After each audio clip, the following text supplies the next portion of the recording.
How are we, people? Thank you for joining us today. This is same people as Grange TV. This is the Fair One podcast. This is my helper here for a little bit, but she will also be going on her way. And we will be getting a very special guest today in Eli Hedges, the Ballina bomber, the brawler from the back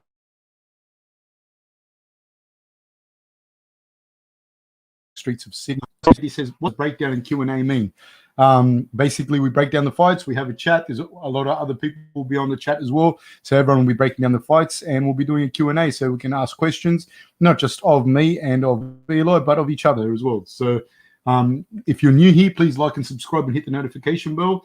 Welcome to our little community. And as the fight night progresses, I'm sure we're going to have more and more things to talk about. We do have the Australian title on the line today, which is very, very interesting. I think that having been with Justis in his training sessions, knowing some of his coaches, having seen him spar some really good guys, and Eli's also been around Gallen as well. So I have to lean towards Justis in this fight. I think Justis, I don't know if he'll stop Paul because Paul is a very tough human being, but I definitely think he's going to get the win today. 22 years old, amazing boxer, gold medalist at the Youth World Championships, bronze medalist at the World Championships at super heavyweight. Youth World Championships gold medal is a big deal. It's not, they don't give those things away. And to take a bronze at the World Championships at super heavyweight 2019, that's no joke. A bit of trivia for you. His dad, Rocky, actually had an MMA fight with Justis Huni back in the day. Gus Harris, how's life, Fab? Good to see you ahead. Thanks for covering this fight. Gus, thank you, and thank you for being here. Thank you for taking the time to comment, and that means the world. So thank you so much, my friend. I'll tell you what, though, if Gallen gets this win, that's pretty insane. You know, I'd be super surprised, as I just read out some of Justis's credentials there. It's pretty impressive, you know. Jab, cross, hook, uppercut says, your daughter's adorable, Fab. Thank you so much, sir. I really appreciate that, mate. She's got her moments. This one. She's being Tarzan today and will not let anyone put a T-shirt on her. James says, woo, thanks for your continued hard work. Thank you, sir. Thank you for being here. Sage says, hey, Fab, good to see you. Good to see you guys. Thank you for being here, guys. Thank you so much. Who do you guys pick and why? I just think my opinion is Justis is not just good in Australia. I think Justis, like he's proven in the amateur circuit, he'll be good anywhere, you know, and I don't think that Paul will have an answer to that level of boxing, to be fair. I don't know, amateur career, I think he's had, you know, well over 100 boxing matches. So yeah, I don't see Paul upsetting him here, but hey, I don't know. He's undefeated as a pro. Both of them undefeated as pros. So interesting. Paul does have more experience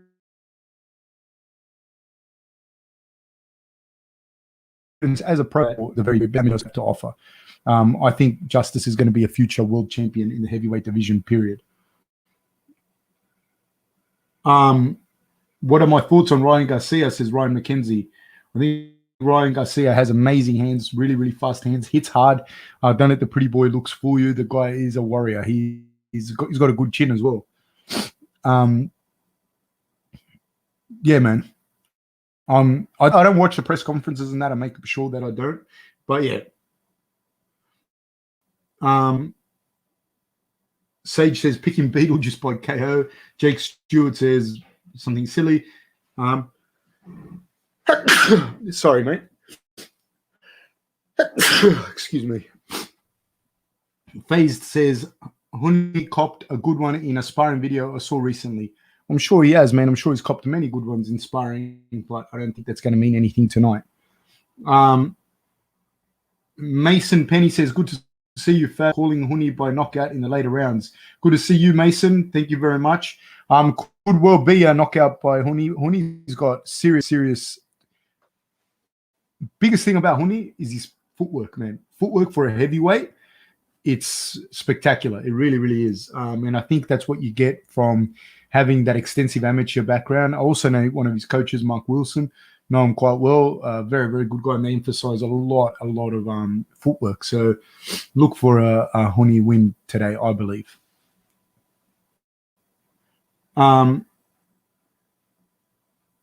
Richard M says, how are you, Fab? I'm surprised that Justis took this fight on, to be honest. Don't you think it's a big risk for him or not? Richard, I think it's always a risk. I'm not going to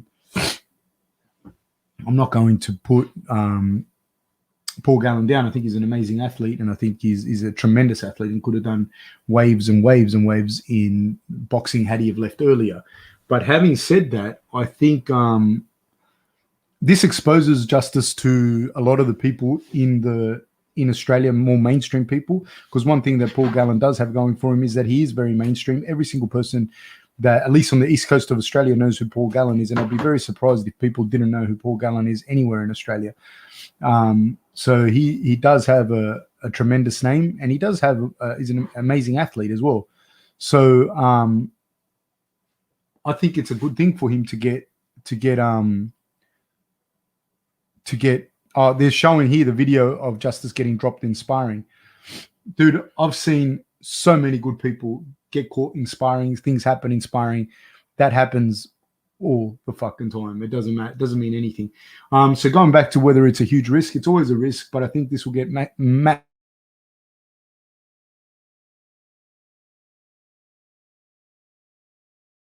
exposure. So I think Justis has been in there with a lot of different guys, a lot of different boxers. So I don't know that Gallen, in and of himself, poses a bigger risk than he does reward. Because getting the win over Gallen would give him, everyone would know who Justis Huni is tomorrow, if they don't already. Jab cross hook uppercut says, I think everyone would have been surprised if Huni beat Lucas Brown like Gallen did. I picked Huni, but also picked Brown over Gallen. That's an interesting one, jab cross hook uppercut. The anomaly there, I think the enigma there was how would Lucas Brown look like? Because Lucas Brown is a bit old in tooth himself, and I don't think he's in the shape that Paul Gallen is. So I would have thought it'd be more of a fight, to be fair. And I thought it would be more of a fight against Brown. It obviously wasn't. And I wouldn't have been wasn't that surprised when Gallen won, to be honest. But I would genuinely be super surprised if Gallen beats Huni. If he catches Huni, maybe. I mean, he could catch Huni, but other than that, like outbox Huni, I don't see that.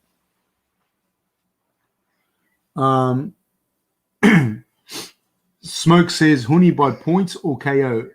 I don't know. I just think that Huni will beat him. Bald-headed chimp says the biracial Angel versus Gallen make it happen. Yeah, I mean, what's going to be interesting is going to be whether if Gallen beats Justis, then that's going to be really, really interesting. Ryan McKenzie says, do you think Huni will be intimidated by Gal? Not at all. Not at all. He's had 4 pro fights, but he's had, like, for him to take a world. Hold on just a second, guys. Baby.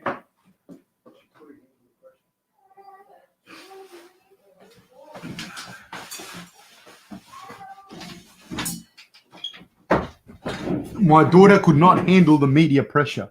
No, so in order for you to take a gold at the World Youth, you're boxing the very best of the best. You're boxing some of these kids out of Russia. You're boxing these kids out of the Eastern Bloc. You're boxing Cubans. You're boxing the very best that America has to offer. You already won here in Australia. So you've seen all of that. And then to take a bronze medal in the adult division, to take a bronze medal in the adult division is a tremendous feat, So, I don't think he's intimidated by Gal at all. JD says, what preliminary fights, then Showtime or straight to the fight? Whatever they're going to show me, my friend, I am watching. I believe we have the undercards first. When does the card start? Who knows? Mason Penny says, what do you think of Terrence McKinney's 7-second knockout in the past UFC? I thought it was fantastic. Obviously, we didn't get to see a lot of him in the UFC at that. When's the fight on Sun? Says Todd Carney. He won't be on for a while, my friend. It won't be on for a while. And then JD says, Sun is busy answering others first, then our turn. There we go, man. I got to you. Hud John says, cute kid, mate. Thank you, sir. Do you think Alexei Olenek can submit Sergey Spivak? I think he can. Will he? Is a different question. I think Alexei, if he gets his position on anyone, he can submit anyone. He's been on the podcast, by the way. If you're an Alexei Olenek fan, look him up on our podcast. I had a big chat with him. He's a great guy. JD says, nice child, well behaved. Mate, she's got her moments, man. She's got her moments. What time is the main fight to John Roos? It won't be for a while, dude. I honestly don't know. Be More Crafty says, all right, bro, I can't get the fight, so here for your live commentary. I'm going to do my best, my friend. I'm going to do my best, Be More Crafty. Michael Caine says, Gal may get inside eventually and hit. If it becomes a brawl, Gal could win, don't you think? I mean, Gal can win, dude. I'm not telling you Gal can't win, but like all the styles that you talk about, any of these situations that you say, whether Gal's going to brawl, whether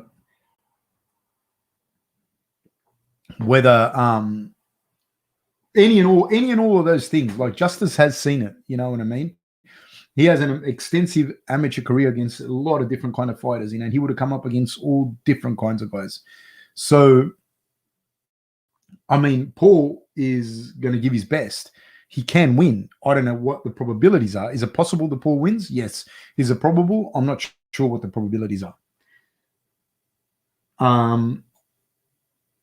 Speak Your Mind says Grange TV. Yes, it is.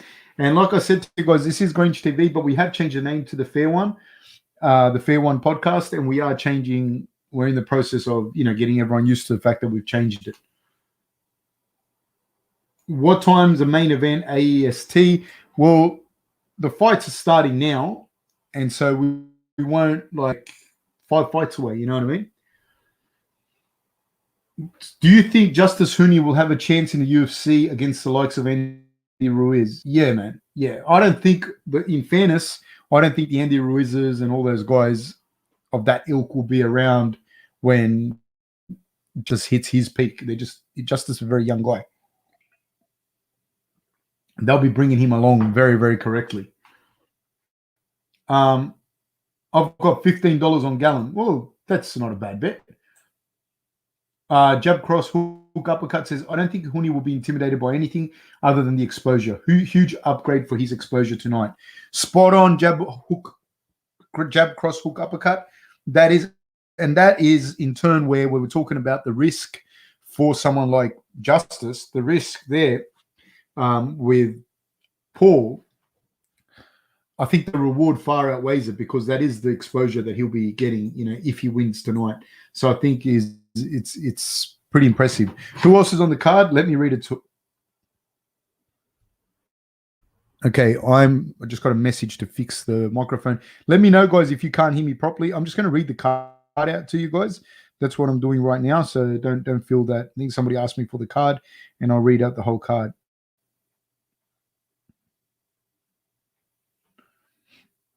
Okay.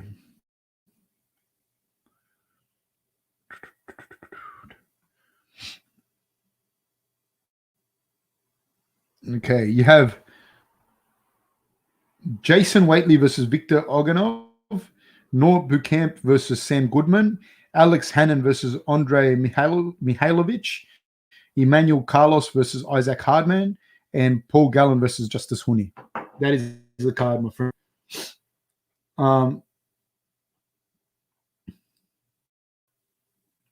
Yeah, the first fight is happening now.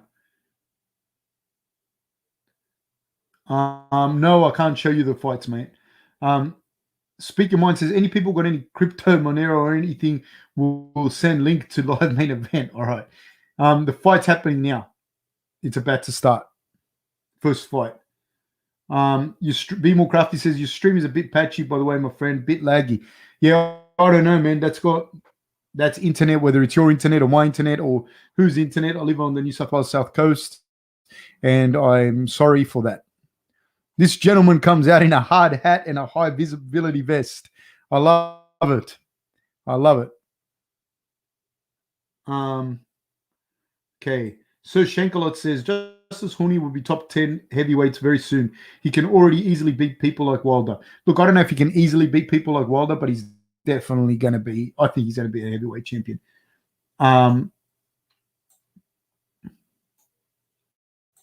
Sorry, guys. I'm going to miss a few here just to catch up to people.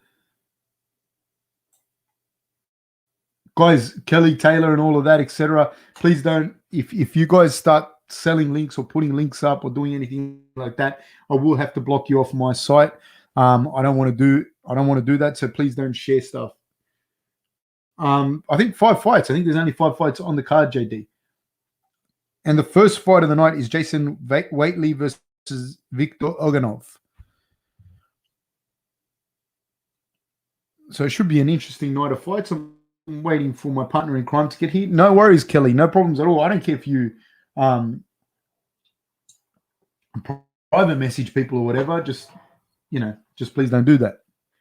And I will start deleting people if you keep asking for that.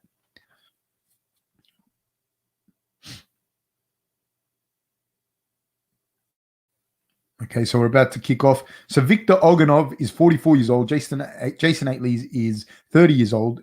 Jason Waitley's he's 20 centimeters tall at 195 centimeters tall, versus Oganov at 175 centimeters, and they weigh the same. I predict that this is going to be a bad beating from Waitley to Oganov.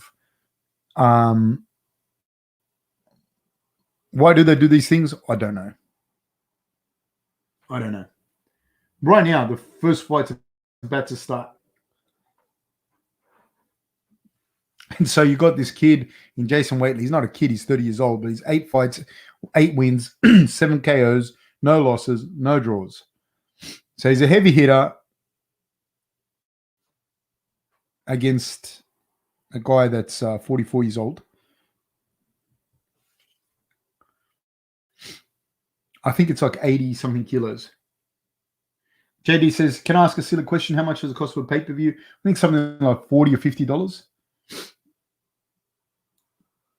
I don't know. My wife got it. Okay, so Victor Oganov has had 40 fights, 32 wins, 30 KOs, 8 losses, no draws. So he's a very experienced boxer, but age has seen the best of him as well, And Sir Shankalot says Australian boxing has been down bad. Yeah, I don't know.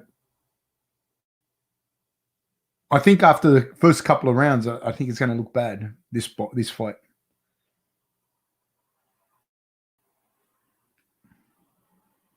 Because I remember Oganov fighting. I just didn't think it was the same guy. It doesn't even look right. The other guy's so much bigger. I think it's 89 kilos that they're fighting at. So, thank you, Sage. I really appreciate that. Come for fight, stay for fab. Gooseberg says, boxing in general has been down bad. JD says, $40 to $50 is good. Should share with friends and watch on pay-per-view. I agree. But still, tune in and listen to us. If you haven't already, guys, hit the notification bell, like and subscribe. We are off, people. We have started. Victor Oganov versus Jason Waitley. Jason Waitley was already hitting the jabs and hits Victor with an overhand right. Both of them go looking for a jab to the body. Victor looking to get inside. He has to try and get inside. He can't stay at the end of Waitley's jab, and he gets hit with a 1-2, does Waitley. Victor goes looking for a hook, doesn't get it, but Victor's trying to corral Waitley, but Waitley just hits him with combinations at will at the end of his punches. He's using really nice footwork to get off that center line. man, he's just hitting Victor almost at will. Victor's taking a lot of it on the gloves, giving credit for that, but he's not going to. This is not sustainable for 6 rounds. Waitley's just picking him apart. Gets hit with a nice jab, does Victor. Victor's still, like, I mean, he knows what he's doing. He's obviously got a lot of experience, but you're looking at an older man fighting a young guy, that's coming into his prime. Victor's still coming forward. Big uppercuts by Waitley. Victor taking most of these on the gloves, but some of these body rips are getting through. Little jab. Victor now pushes Waitley up against the corners of the ring, but Waitley takes him off the center and hits him with a barrage of punches. Victor coming forward. He's taking some heavy breaths now. He's stopping with the good defense that he's taken it on the gloves on up high, because he's starting to get hit to the body a little bit too much, and now the head's starting to open up and some of Waitley's shots are now getting through. I don't see this fight going past 3 rounds, to be honest. Another jab lands by Waitley. Another body rip by Waitley. Oh, nice combination. All of them. Not all of them landing. Victor managing to roll with some of those punches, but they're landing now. They're landing. If he gets out of this first round, it'll be a big accomplishment because he's starting to take the shots flush. Waitley is backing up when he's throwing these punches, but they're still landing. And the accumulation of shots, you can't take too many of these shots.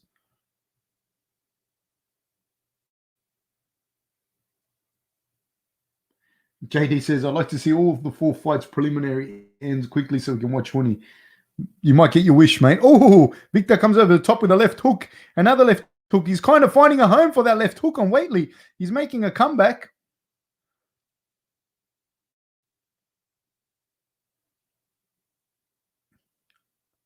Goes looking for a right hand, does Waitley. And they get out of the first round, Victor breathing heavily. Very experienced guy, you can tell. But, yeah.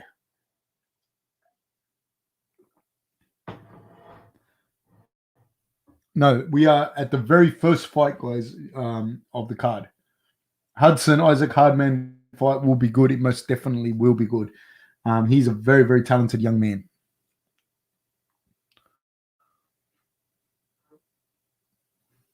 Guys, I just have to let Eli in.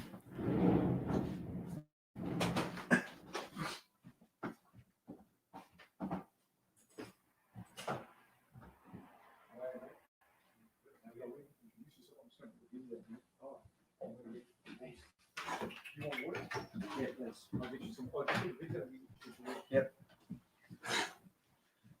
How'd you go? Are we on?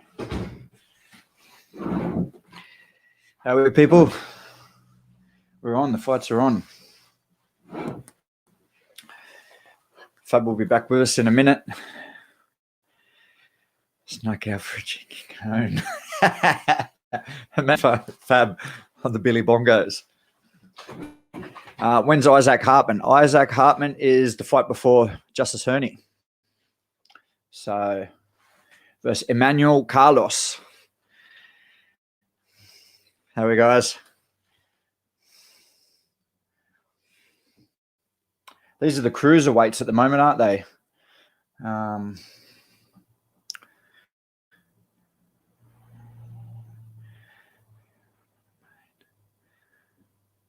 I'll wait till Fab comes back and we'll answer some of these questions because I think it'll be just part of our discussion. The Gallen Huni fight, I think, is going to be around. They're estimating it will be on around 9:30, but depending on stoppages, do you know what I mean? There could be some stoppages here. Then it could be sped up a little bit, so it could be around that 9 o'clock, 9 p.m. Australian time, Eastern Standard. Maybe they call it. Trying to sound intelligent.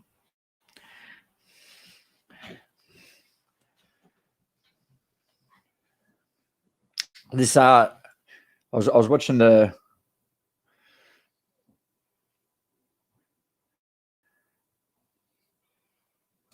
some of the pre-fight stuff for this cruiserweight here. 6'5". No, come on, out you go, mate. We're live. No, not your show. Out you go. Sorry, it's Fab's big, huge bear of a dog. Come on, out you go, mate. Oh no. Come on, out you go. Come on. You can't watch the fights. He's looking for something to eat. I smell like a meat pie, guys, so that's how come he's hanging around. On the way here, I was rushing, had to stop. Ate probably a 12-hour-old meat pie. Yeah, it wasn't that great, but it is what it is. The things you do. The things you do.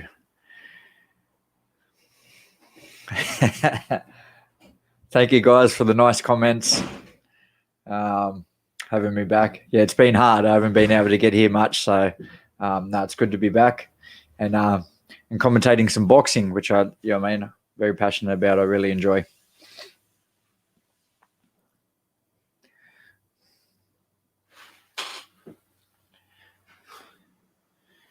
I think Fab's just coming back now, so we'll start answering some of these questions and some predictions.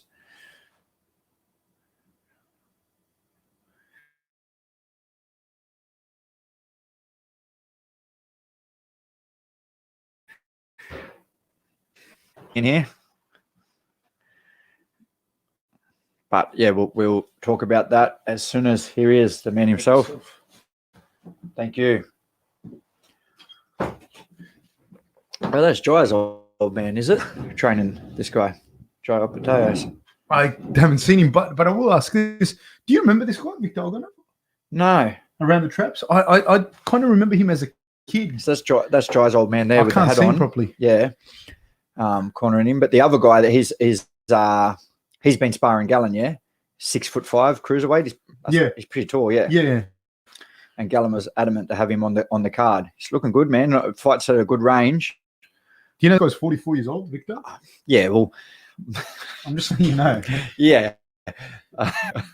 Yeah, okay. An up-and-coming cruiserweight at 6'5", yes. So, okay.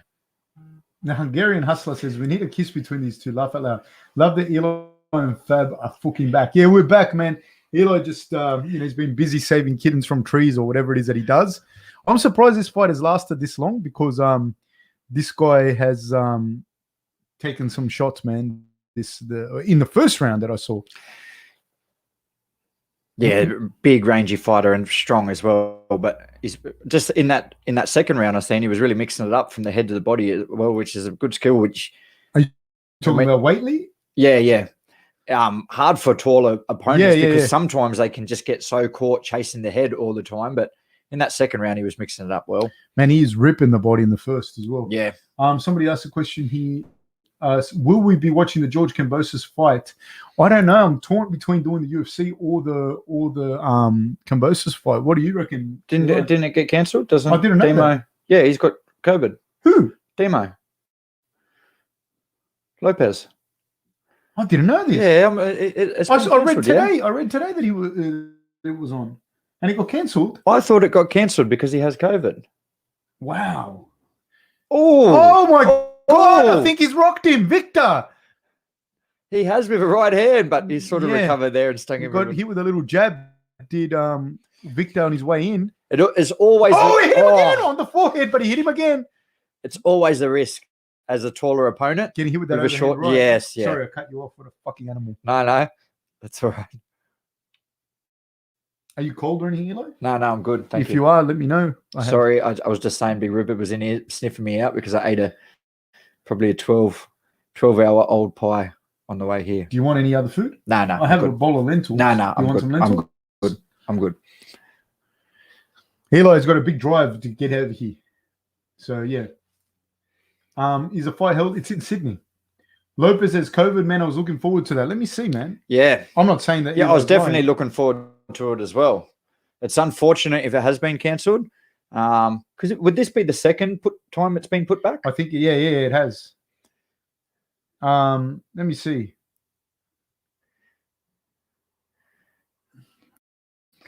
Victor is starting to. He's really trying to get in that range. He's obviously tough. Very taken tough. Some punishment, but being 44 years of old, yeah, man, 10 hours ago. I read it before 10 hours. Okay, yeah, so it has been cancelled. Oh, 1-2 by Waitley. Taken on the face again. Another 1-2.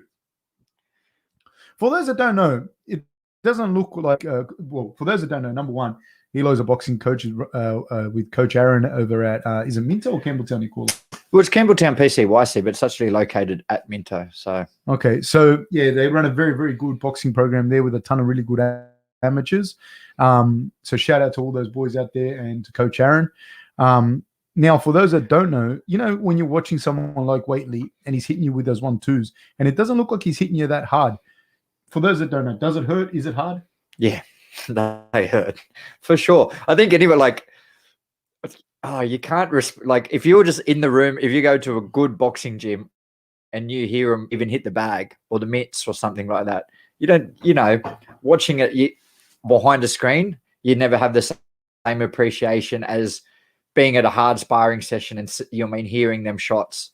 As you can hear the 1-2. Bah, bah. Yeah. Yep.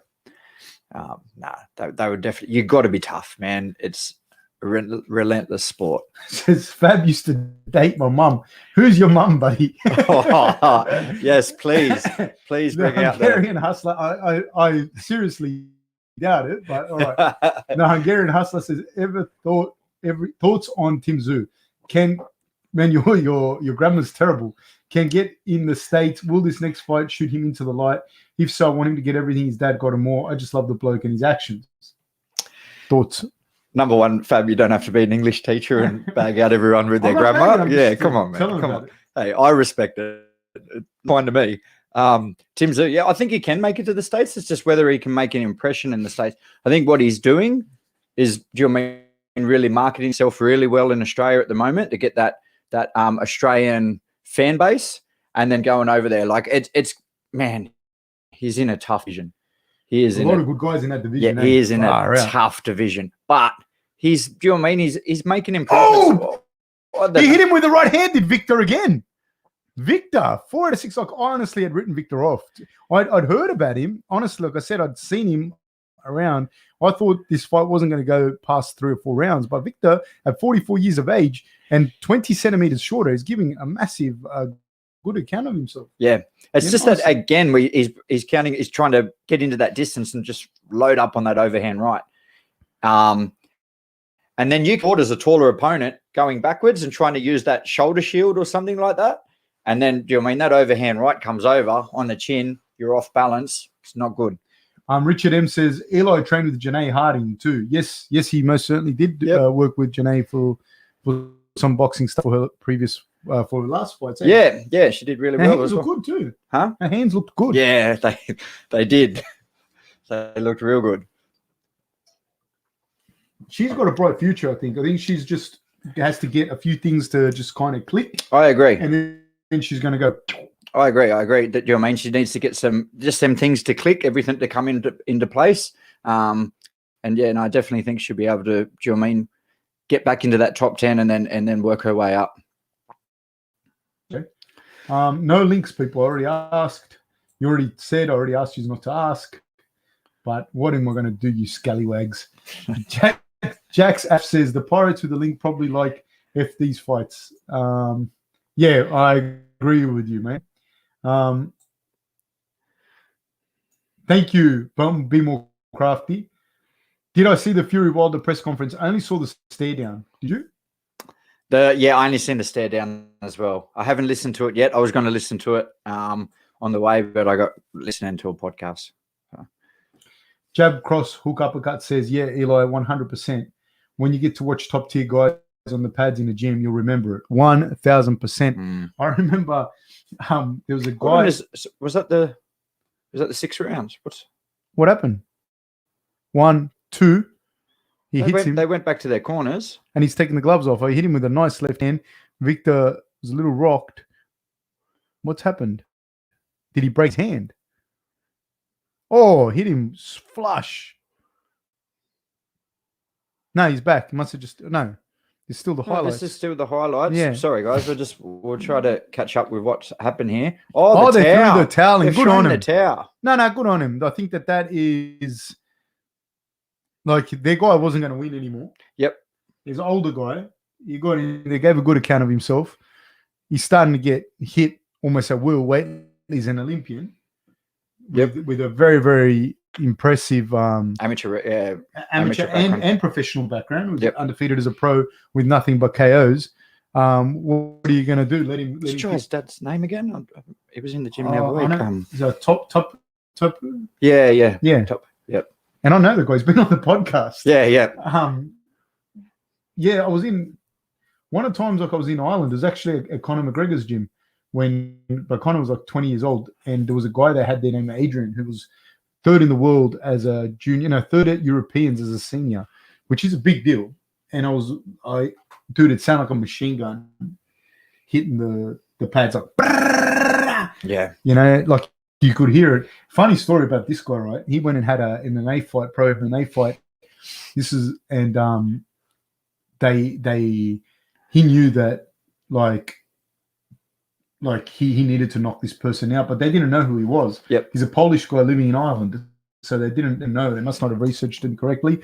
And like you can sometimes in those smaller shows, in those pro shows, you can see the guys. Warming up that you're going to fight. Yeah, and he was just practicing pulling guard. Didn't hit the pads at all. Oh, yep. And when he walked out, he fucking starched. He just went, lit the guy up. And then I think he won by triangle. Like he dropped. Oh, really? Okay. Yeah. Saying that, I've seen people hit the pads great and not do well in the ring. Do you know what I mean? I've seen some people there.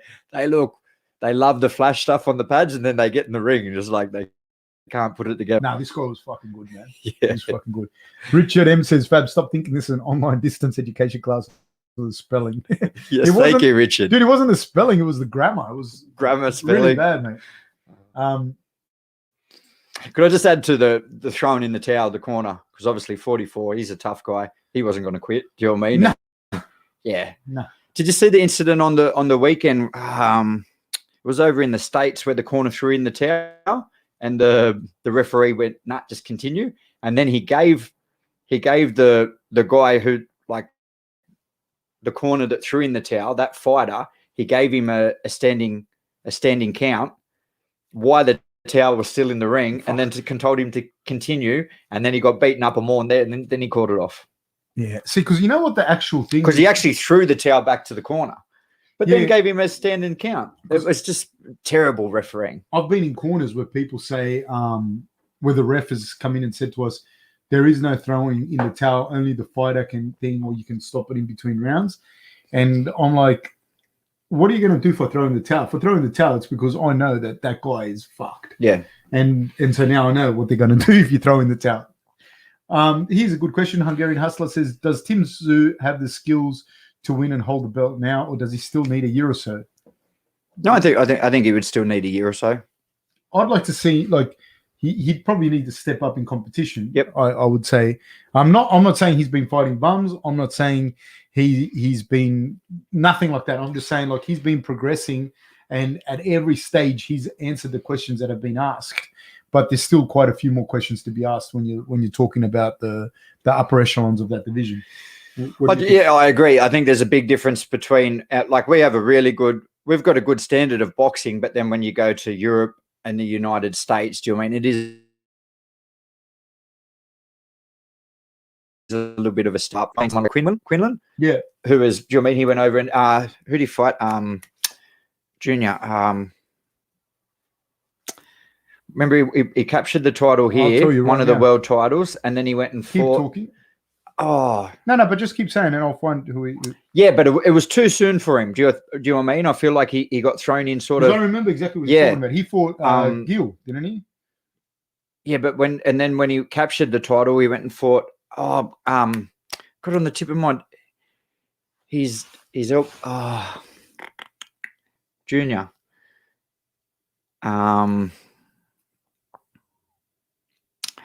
Man, Triple G broke his face. Yeah, but don't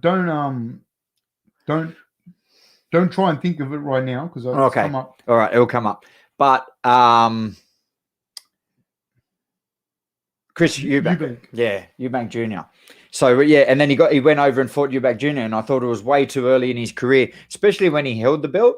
Do you know what I mean? That what would have happened? He would have been offered a big money pay, Do you know what I mean? The managers maybe got a little bit excited. Well, I think they really could have marketed him a little bit more, had some more fights to develop his, do you know what I mean, big crowds and stuff like that, really experience. So I think Tim Tszyu is building him up, and each time he's fighting, do you know what I mean, bigger crowds and more of a draw and more pressure, and that each time, when he knows how to handle that pressure, I think is the perfect way. And I think when he goes overseas, that's what he'll have to do as well. He can't go straight to a top 3 contender, I don't think. I think do you know what I mean? If he works his, do you know what I mean, in that top 5, maybe a 5 or a 4, and slowly works his way up, and he doesn't be more beneficial for his development. I think he had a podium finish at the Australian Nationals as an amateur at one stage, but he doesn't have an extensive amateur background. Tszyu, not like, his father was world champion as an amateur, but Tim doesn't have that experience. So yeah, I think he needs to have that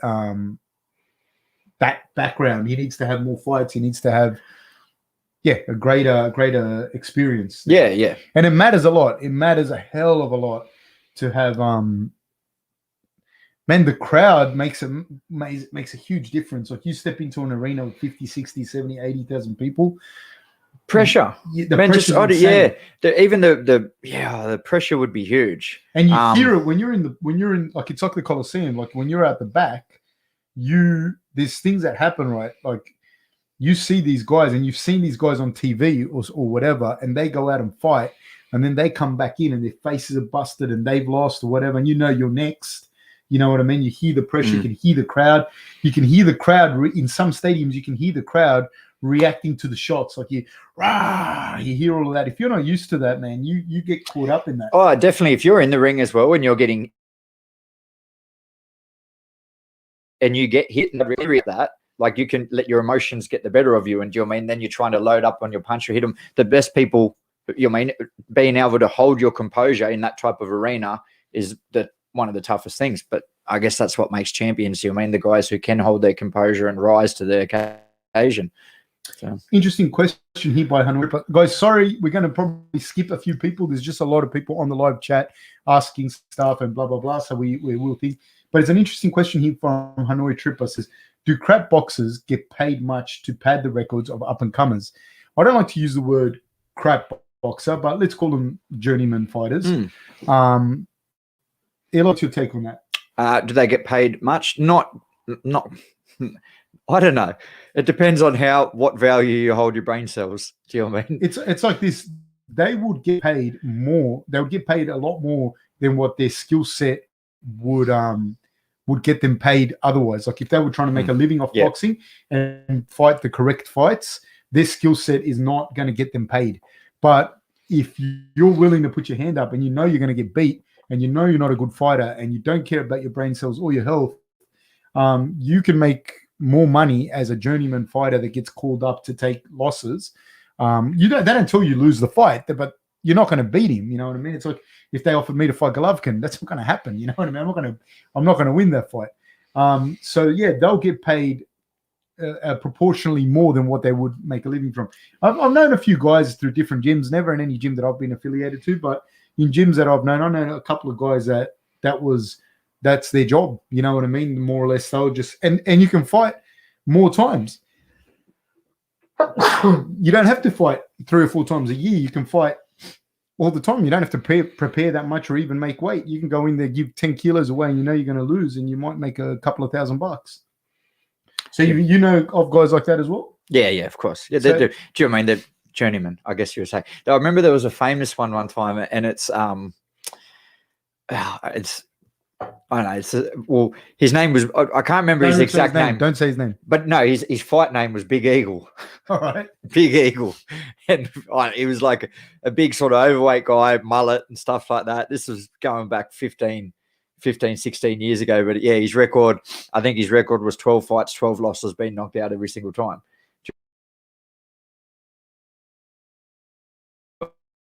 I mean, but he might have ended. His fight name was the Big Eagle, and every time he'd talk it up that he was going to win, this was his comeback fight, and that, and now the Big Eagle used to get knocked out every time. It'd have to be illegal, I think, to a certain extent, because that guy can't be normal. No, he wasn't normal. You know, and because I remember there was this guy going around the circuit in Australia, in Sydney, and every single guy that I knew that fought within, I don't know, 10 kilos of this guy's weight, has fought him. And he's got him on his record. And this guy's had like 45 fights, and he's like, no more, probably 50 fights. So he's like 50-11 or something. And I don't know who the fuck he beat, to be honest, but I knew he'd like say 50-11. He's lost 50 times and he's won 11. And I remember, I remember him fighting a guy, and him saying, I was at the back with one of my guys, and the guy's talking, and he goes, yeah, and he saw me. He's like, hey, Fab, how you doing? And I was looking at him, and I was thinking, I said, I'm good, man. How are you? And I was looking at him, and I was thinking, fuck, man, because he wasn't a big guy. Well, I'm not a big guy, but he wasn't a big guy. And the guy that he was fighting was a fucking, like, a proper guy, like a real proper guy, a big fucking strong dude, fighting him up at like 80 kilos or something like that. And I said to him, how much do you weigh, dude? I go, you can't be fighting at middleweight.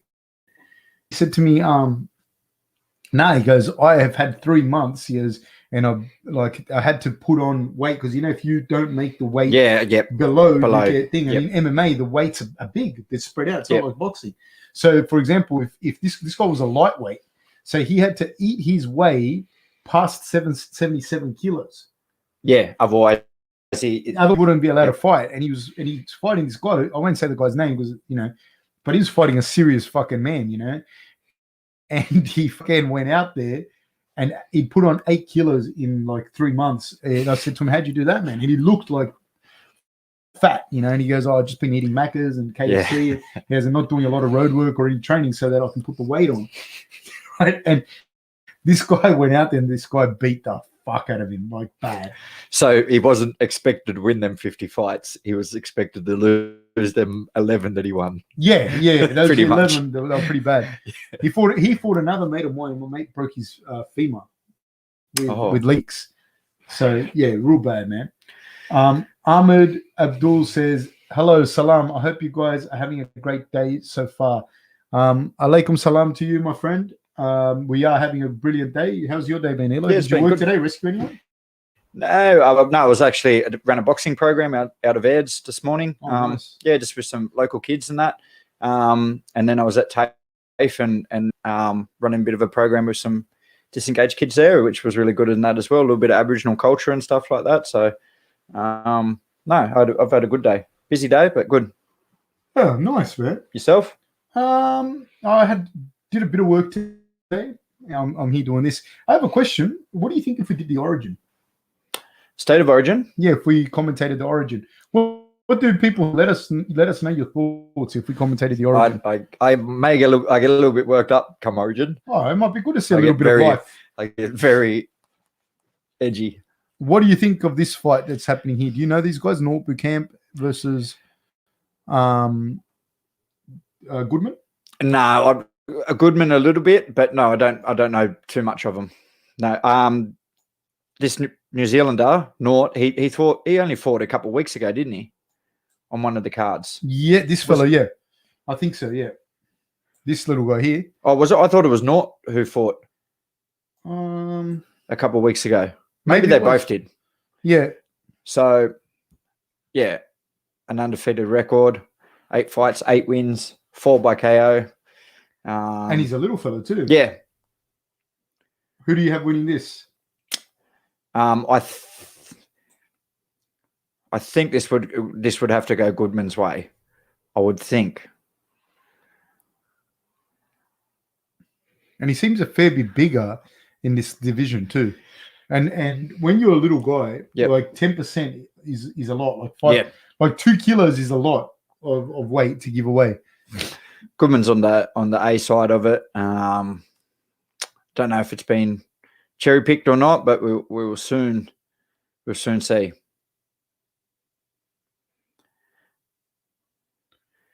All right, we're off, people.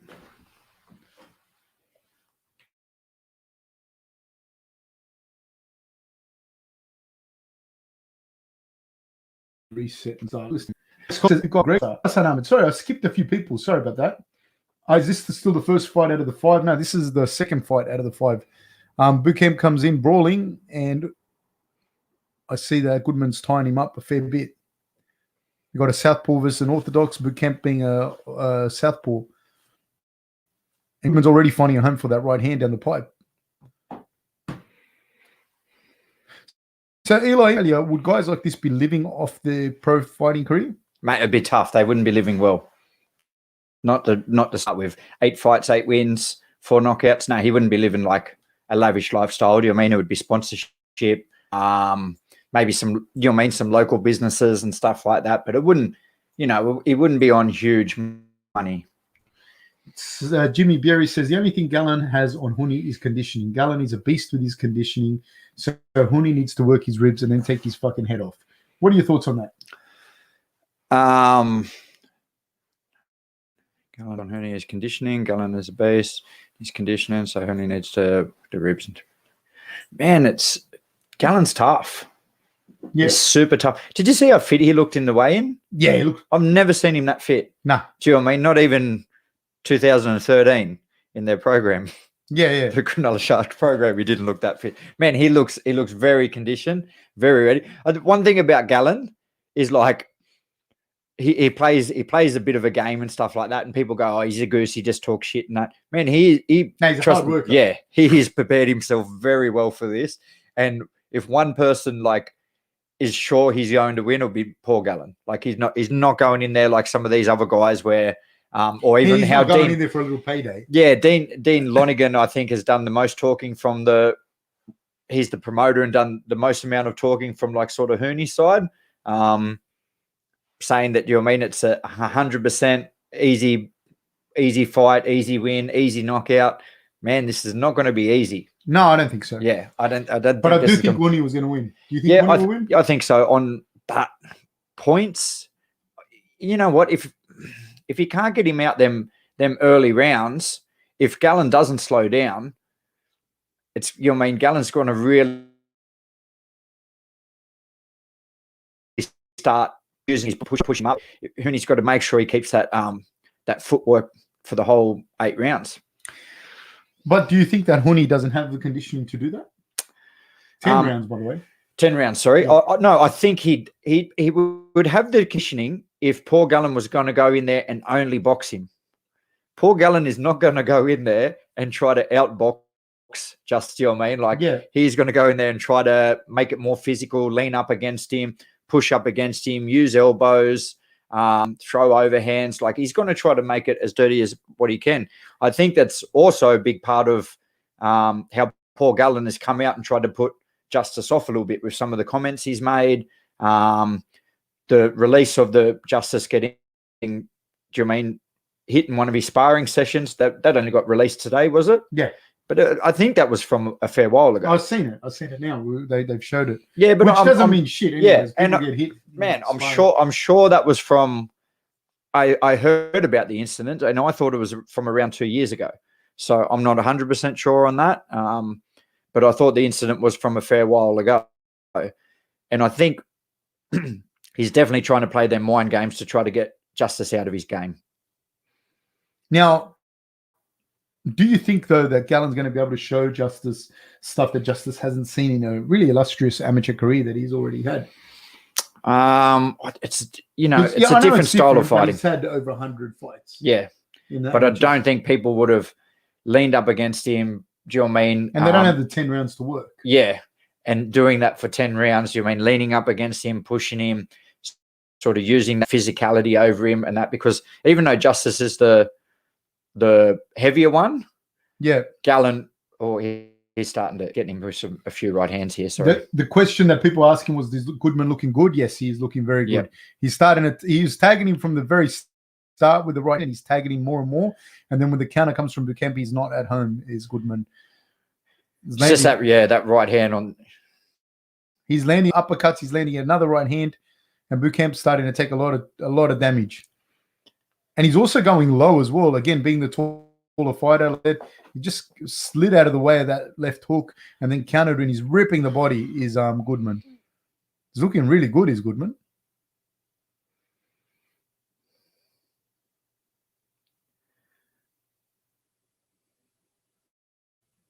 He's looking for that jab to the body is Goodman, but he's dropping that level and then coming over the top with the right hand, just as I was saying that he did it.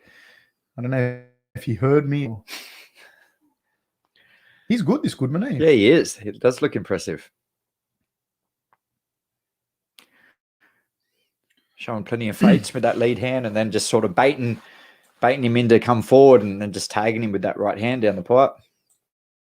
Hannon says, yes, do the origin. We should do it, man. Yeah. Yep. I'm cool with that. Gregory John says Gallen will smash him. Huni looks worried before it even starts. Gallen might catch him, but I don't see Gallen smashing him like that. Do you see it smashing him? No, I don't see him smashing. No. See him making it a difficult night for him. But I still see Justis getting a win. Smooth Will says, nobody in this chat knows shit about boxing. That's okay, man. No one's here to be boxing experts. We're all just having a chat. Huni to knock out Gallen, says Cole Batley, could be. Alex Collar says, agreed. Keen to see Tyson Pedro back in the cage. Seen him in our Auckland City kickboxing gym the other day. Seen him over there training. Oh, yeah? Trey Baldacchino says, apparently Gallen is fighting at 9:30 p.m. Sydney time. Yeah, that's the estimated time, depending on stoppages and everything. It's 8 o'clock now. Yep.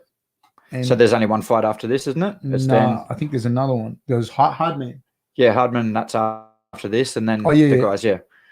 And Emmanuel Carlson. Yep. And what's happened with Hooper? I'm not sure. He's really good, man. He was really good. Like the Youth Olympics when he won the gold medal, and he was fucking impressive, dude. It's a shame. Like he's had a lot of problems outside of I think so. Yeah, outside of the ring, but he was such a talent, dude. He won that gold medal so easy at the Youth Olympics. Like he made it look so fucking easy.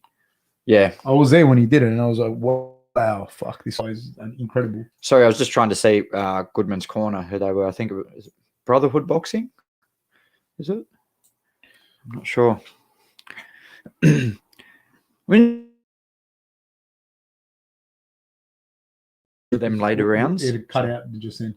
So say what you're saying? Oh no, this the feeling about the later rounds. Like I feel like Gallen wants to push it to them later rounds because he knows he's going to get outboxed in the first. And he's hoping that Huni will slow down.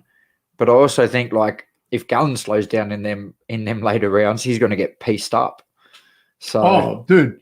And if he gets hurt, like because it's not just lasting, because Huni's going to land the shots. Nice right hand by Goodman. Jab cross hook uppercut says, I'm at the pub listening to you two with earphones watching the fights. Thank you, sir. Well done. More people should do that. That should be an Australian pastime. What are you drinking? Yeah, man. Nice. This Goodman kid's really, really good, man. Yeah.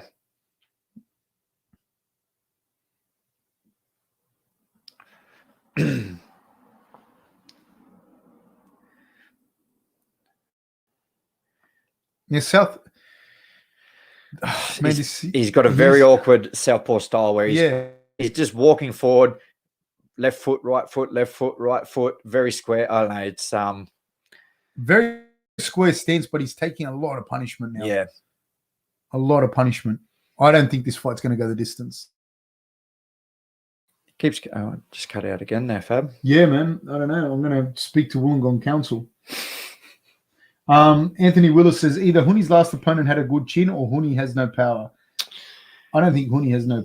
I don't think it's that he has no power because I don't think he's a heavy hitter at heavyweight. Yeah. I agree that doesn't have to be. He doesn't have that one. Like he doesn't have that that one hit sort of knockout power that someone like Francis or someone has. But he still hits hard. You can't take shots like that. Yeah, and I've seen him hit people, dude. I've been there when he sparred some good people, and he hits plenty hard enough. Yeah, like he'll hit you hard enough, and the way that he angles off and hits you, like he's definitely not a soft puncher. Let's put it that way. He's not a big puncher like some of the bigger punchers, especially in the heavyweight division. But at heavyweight, you don't have to be a huge puncher to hurt people. And he uses his jab really well and his footwork. And a big man like that hitting you with a jab. Like, fuck, it hurts. So yeah, I'm gonna go. I'll be back in a second. Do you want water? Do you want to read? No, that'd be fine. Otherwise, I'll end up drinking too much and go to the toilet all the time. But thank you.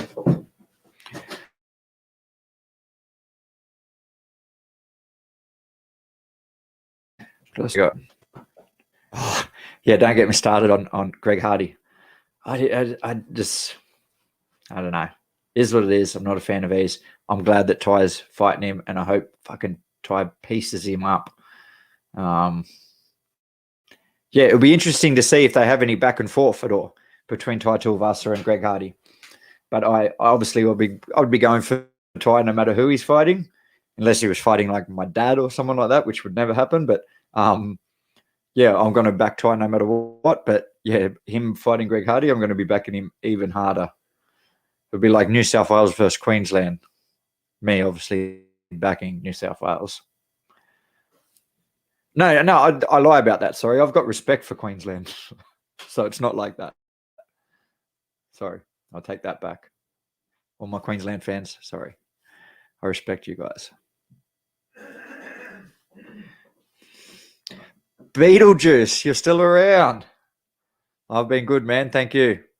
I appreciate it. Yeah, I've been good, been busy. Just saving the world one fire at a time. And Fab likes to crack the jokes about the cats out of the tree, but it actually is a big part of our job. Believe it or not, we even rescue birds out of trees.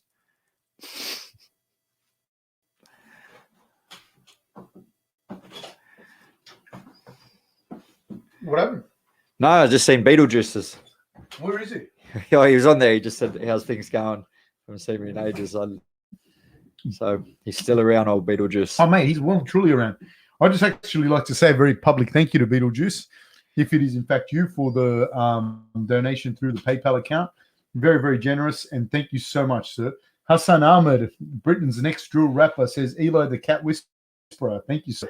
You're getting the cats out of the tree. I said, you like to bag me, but we get calls a fair bit, and my boss, when he asks them, they'll ring up and they say, oh, we've got a cat in the tree. And he goes, have you had any cat skeleton in a tree? And they go, no. They go, yeah, there's a reason why for that. Do you really take kittens out of trees? Yeah, we've got to get birds out of trees. We'll have a cause sometimes because the bird might have their wing clipped and they've flown a little bit and then they're up in the tree and it's someone's like delicate Indian ringneck or something like that. Jesus. And we'll have to go there and get them off.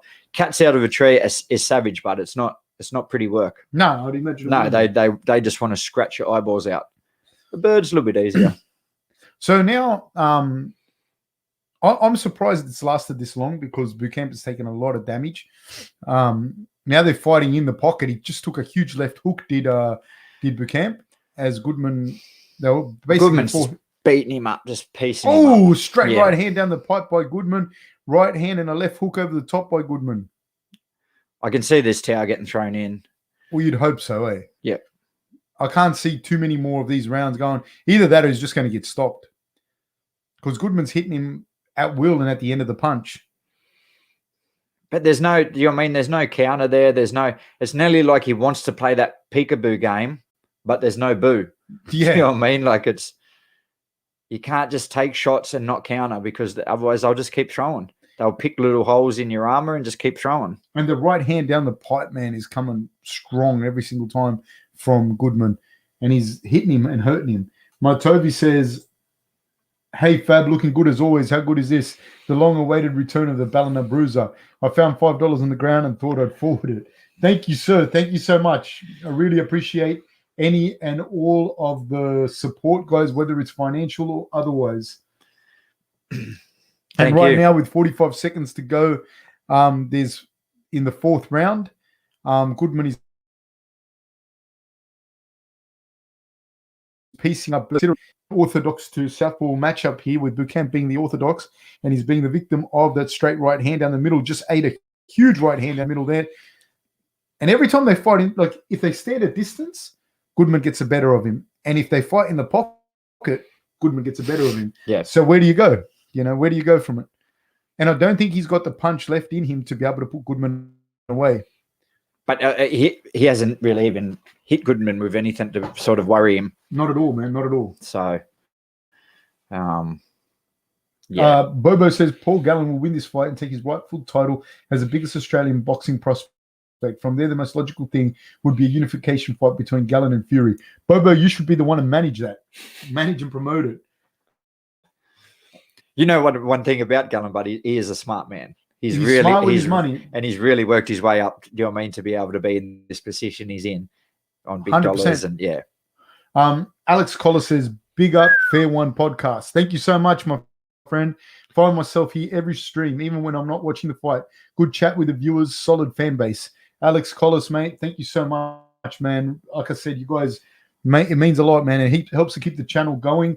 Eli doesn't live close to me. You know, he made a fair drive out here to get here. So thank you, guys. Thank you very much. I'd have to agree. There is a solid fair fan base. Do you know what I mean? A good, and there is always good chat. So yeah, thank you, guys.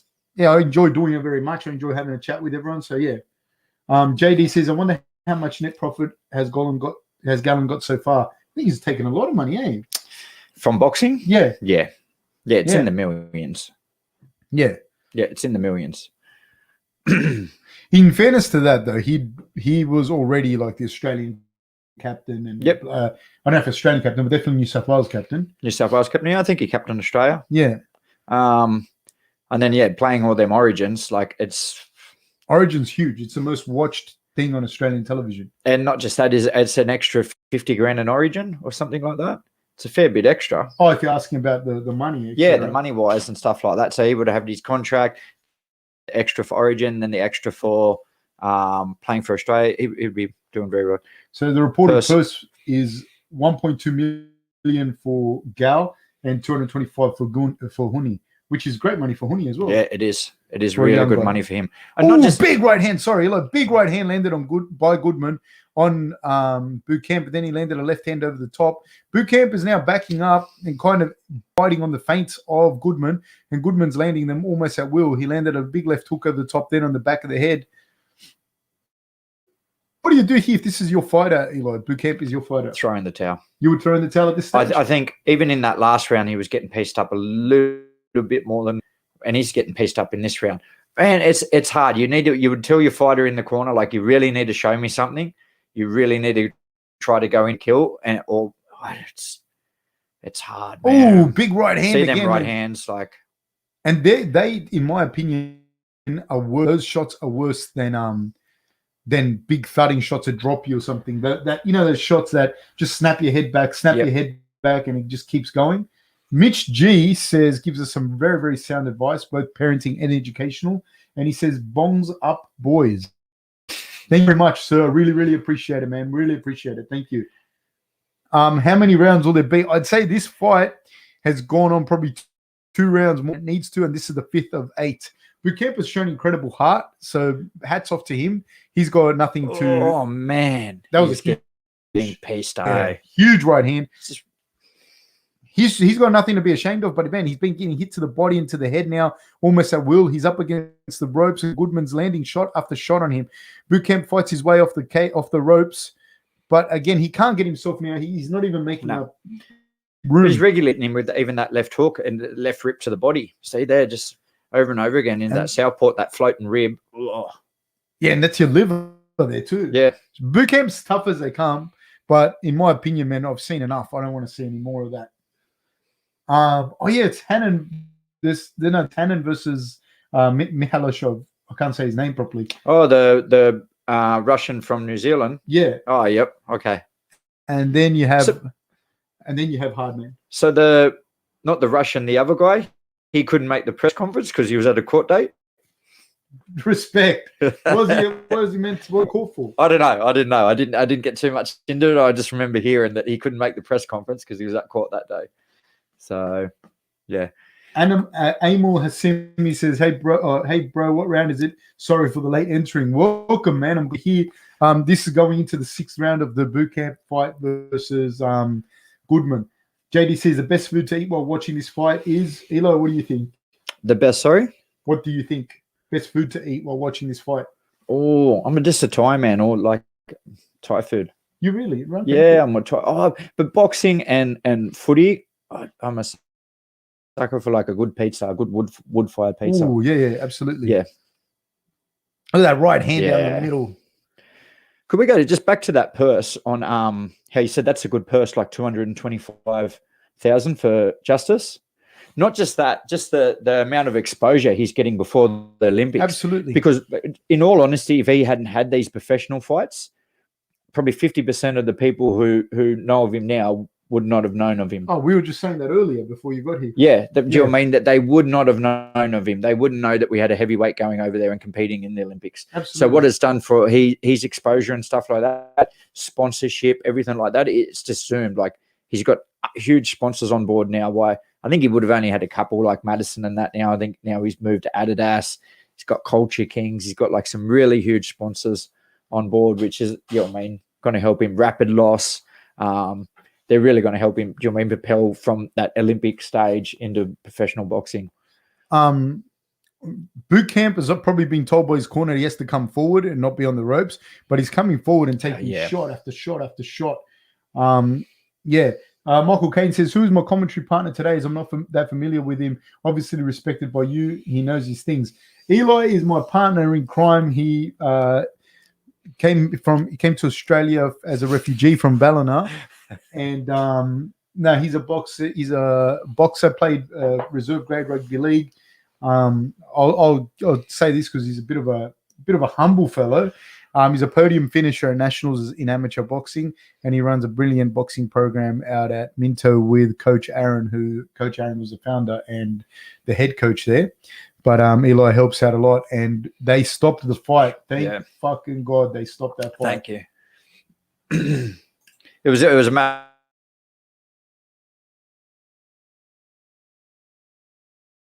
of time before stuff. Thank you, Alec.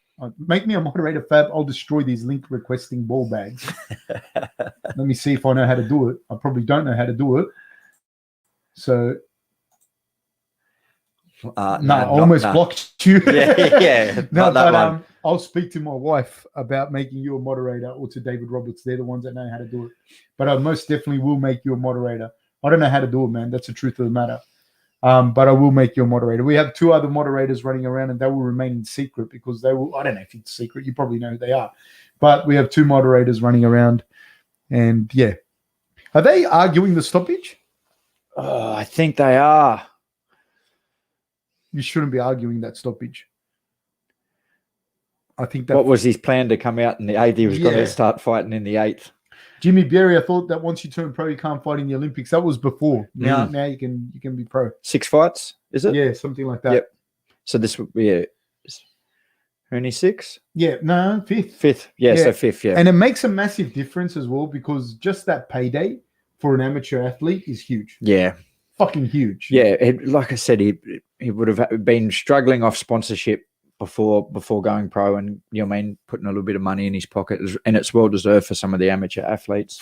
Amateur athletes is in this day and age is absolutely bullshit. With the amount of money that the Olympics and everyone else makes off you as an amateur, it's bullshit. Make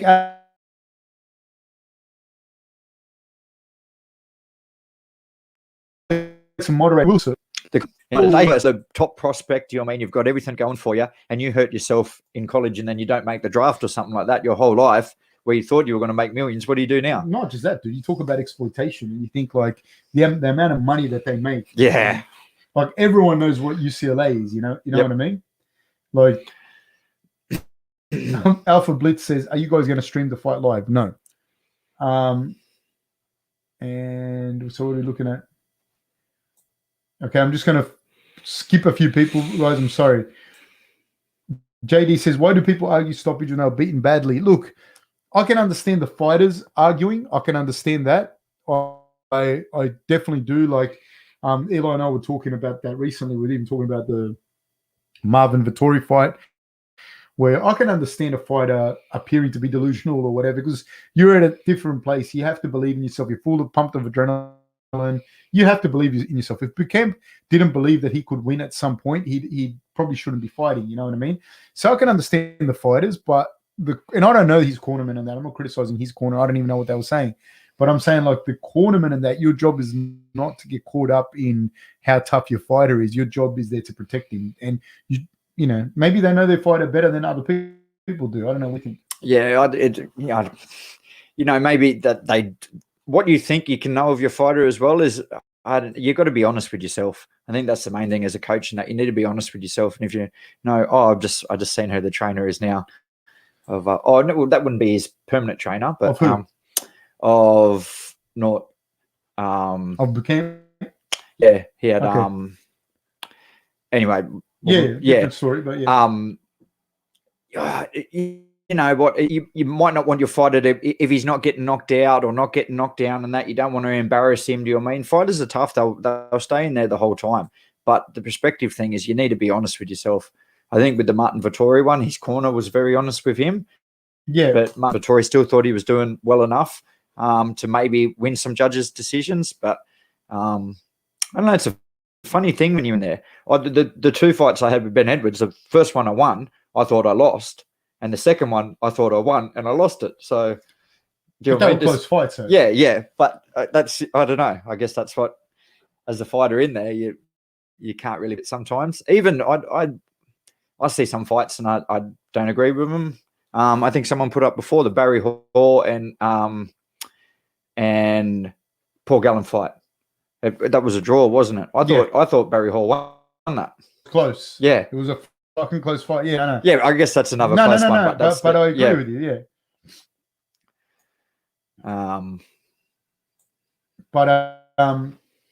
It says, can we all share a cost for pay-per-view on computer next time? If so, how do we go about that? I don't think you can, because I don't think you can all watch it on the same computer. When is Andre versus Alex Hannon fight, please? Thank you very much for this. Next fight after this is Andre versus Alex Hannon. So it was Alex Hannon that was at court, I guess. Yes. Yeah. So if anyone knows, no, I don't. If anyone does know what he did, please, guys, feel free to let us know. I'm sure it was just a parking fine or something. Well, yeah. JD says, I'm going to heat up some chicken curry and rice. Anyone want some? Dude, I am a sucker for chicken curry. I have a real problem with food. I'm a mess of a fucking human being. Hassan Ahmed says, have I tried kulfi ice cream yet? I have not. Where I live is not like a huge Indian community here. I have to go into Sydney. But I will. Don't you worry, buddy. I will. Eli, has anyone told you you look like Matt Burton? Yep. Who's Matt Burton? A football player. I get Matt Burton. I get what's his name all the time? The center's in the Wendell Saylor? No. Yeah, but I have got the Matt Burton one and that. But I usually get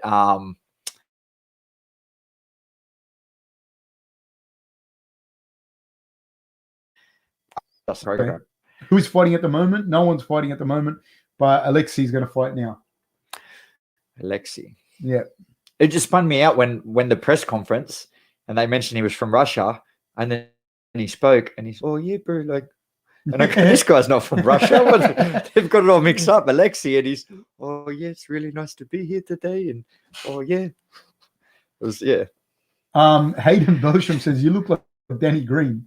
Yeah, Jared Croker, everyone. Yeah, Danny Green, I get that too. Danny Green, I get Jared Croker, the most one. I've even had people come up and ask me how the season's going and stuff like that with Jared Croker. Does he really look like you, man? Let me have a look. We went through this on the podcast before and you looked him up. Yeah, I know, but I can't remember. Like, I can't remember. Is he a current player? Yeah. Sorry, I don't follow. I wish I was half as good a footballer as him. Is he Aboriginal? No. Yeah, he does look like you're a little bit. There's times when he wears a headgear and I don't know. Yeah. It's funny because I wear headgear sometimes when I play, but not the footballer that he is. Do you think he gets Matt a lot? Burton.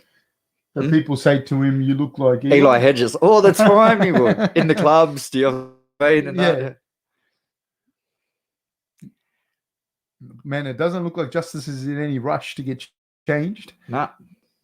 Yeah, he actually very calm, collected, but so is Paul. They're not even wrapped up yet. With that's only 2 fights to go. They're not even wrapped up. That's what I mean. Like, so they might have. Do you know what I mean? It's not going to go any earlier than 9. So that means that if there's 2 quick stoppages, there's a lot of talk that they've got to come up with. Fucking hell.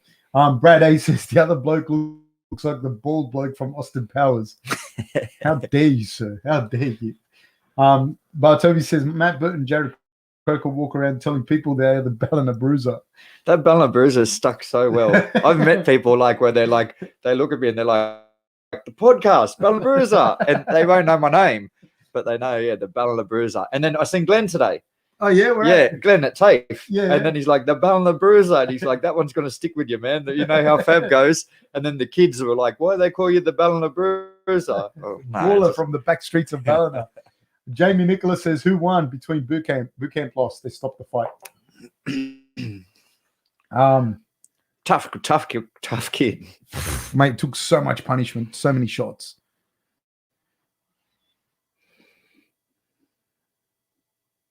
Man, Justis, I like what he's wearing, man. I like his sense of fashion. This is the first time he's sort of come In a dressed, suit, dressed in a suit and some flash pair of shoes. And Paul Gallen's just doing his thing. He looks exactly, that's the look that he had in every Origin, every game before rugby league. He's a very focused human being. He is a very focused guy. Yep. And fighting legit, fighting for the heavyweight title. One of the things that was interesting they said in the press conference is like, he doesn't care what everyone else thinks about him. He only cares what his family thinks about him in his small circle. He said, I have a very small circle and I care about what they think of me. Everyone else, I don't care.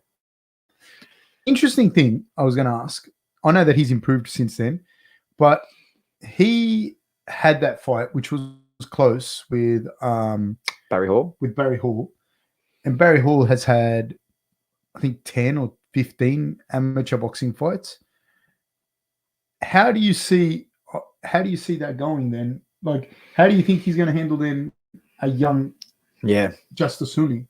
Yeah, I think he would have learned a lot from that fight. Man, Barry Hall did an excellent job in that fight of not getting hit, being able to turn with his punches and stuff like that and just not letting that punch connect. Like I said, I think Paul Gallen would have learnt from that fight, not just always throwing that left, right, where you can turn, because you know which is coming next. Yeah. So it's really important sometimes to change that momentum. Maybe it'll be a left, and then a right or a right. You know, mix it up a little bit. Otherwise, you can sort of get into that rhythm of being able to slip them very easy. Don't know. I think he's learnt from it, but I do agree. Do you know what I mean? That really gave him some trouble. Barry Hall just being able to box a little bit more, not getting a brawl with him, and being able to out jab him from the outside. Yeah, there is an issue there because Sorry, give me 1 sec. Man, please don't put insults up or anything. If you do, I'm just going to block you. Anyways, so you were saying? No, yeah, just that's it can create problems for him because Huni is definitely a much more accomplished boxer than Barry Hall. Who do you think will win out of Zarafa and Zoo? I think Zoo will win. Okay. But Zarafa will give him, do you know what I mean? The same thing. He'll give him some trouble. He's a good fighter, Zarafa. Yeah, I find that interesting. I just think one of the things that I take away from it, I think that I thought Gallen was going to get the better of Barry Hall. Like, get the better of him. And then he struggled with Barry Hall. It was a draw. Or, you know, you can go either way. But that's the one thing that when I look at it, I think that makes it a little bit different for that fight with this fight. You know what I mean? Yep.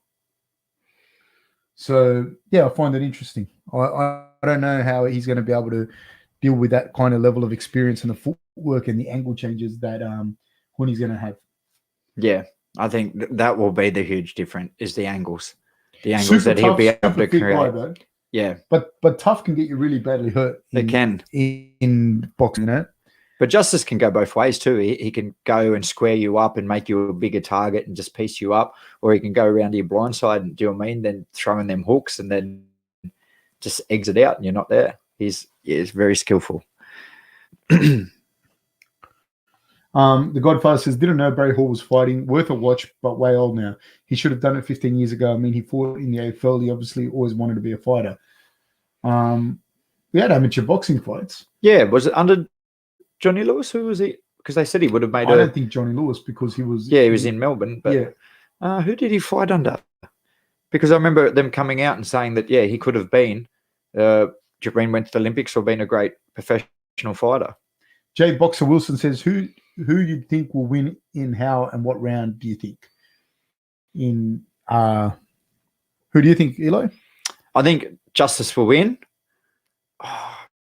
It's going to be, it will either be a stoppage in the later rounds or it'll be by decision. I don't think he'll be able to, he'll definitely outbox him in them early rounds, but I don't think he'll be able to stop him in them early rounds. So it's Alex Hannon versus. These guys have had a lot to talk about too. They're really trash talk. What's Alex Hannon's background like? Where's he from? Not sure. I don't know too much about him, to be honest. Showing up the gun sign and stuff like that. I'm not sure.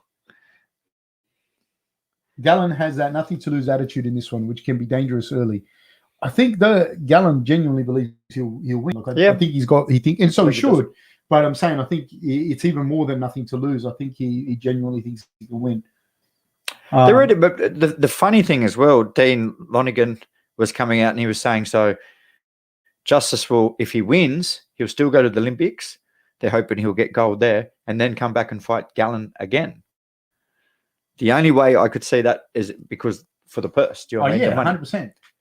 But there'll be options out there. Another guy who's full in training camp at the moment is Sonny Bill Williams. So I can see that if Gallen loses this fight, I'm pretty sure that will be his next call out. I think Gallen will beat Sonny Bill Williams. That is a big money one. Yeah. But I think Sonny Bill will put that off. He'll have a few more fights and then he'll take that fight. And that'll be a huge money one. So plenty of money fights there. For Australian boxing, it's really good. Yeah, 100%. Australian boxing has never been so healthy. As far as like people watching it. Yeah, I remember who Johnny Lewis said about it would have made a really good professional boxer, Ian Roberts.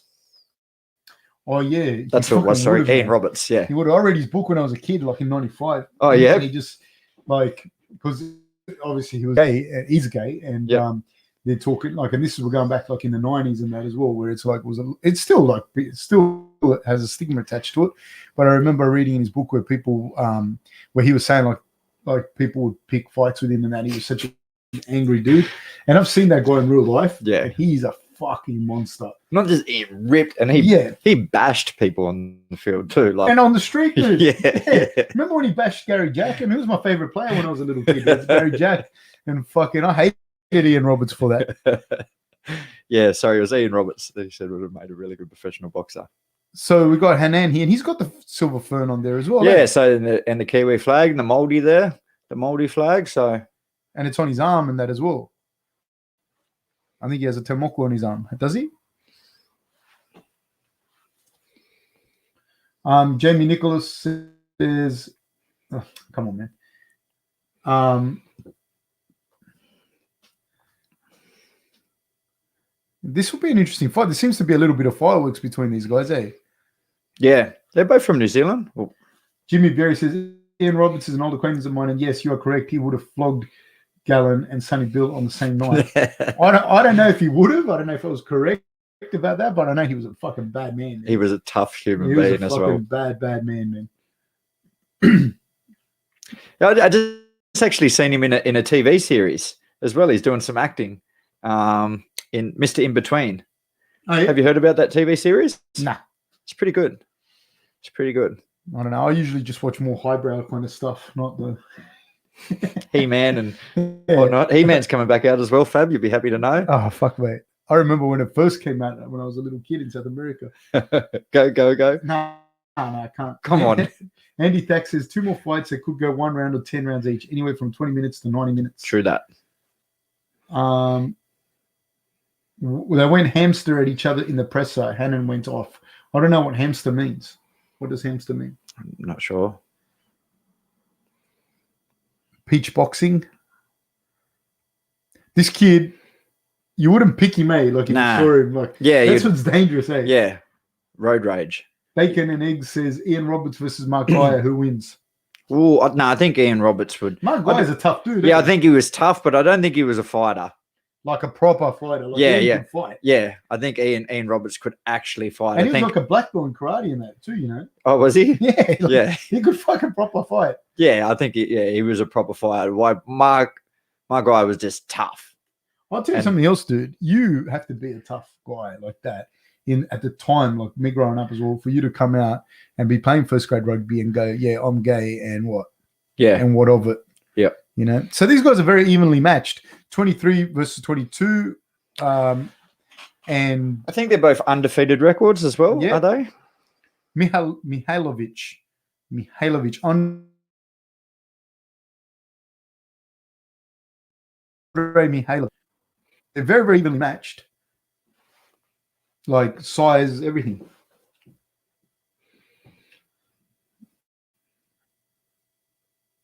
Yeah, no, a lot of football players are tough, but this guy's So here tough, we go. tough. Here's his record.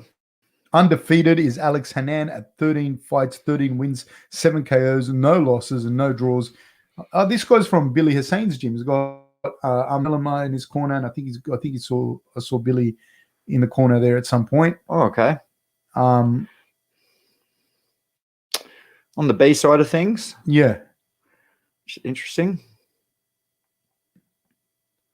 And then you have the A side is 15 fights, 15 wins, 8 KOs, no losses, no draws. He's Andre Mihailovic, coming from the Peach Gym in New Zealand.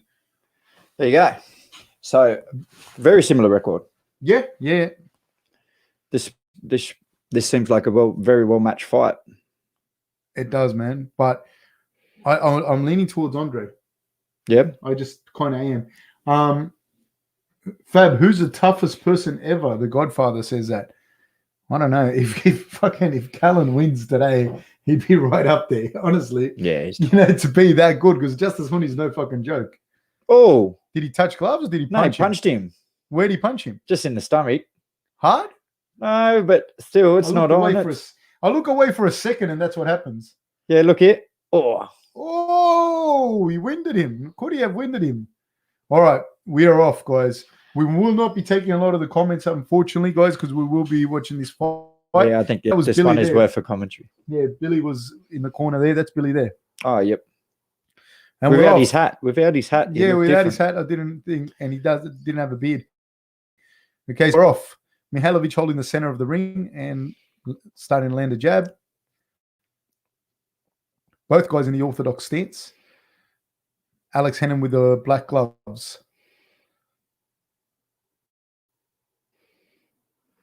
What's it mean that when someone like Andre has his hands low like this, does he back himself with his speed, Eli? Yeah, he definitely does, but he is also looking to, do you know what I mean, maybe slip a punch and throw a counter, throw him from different angles and that.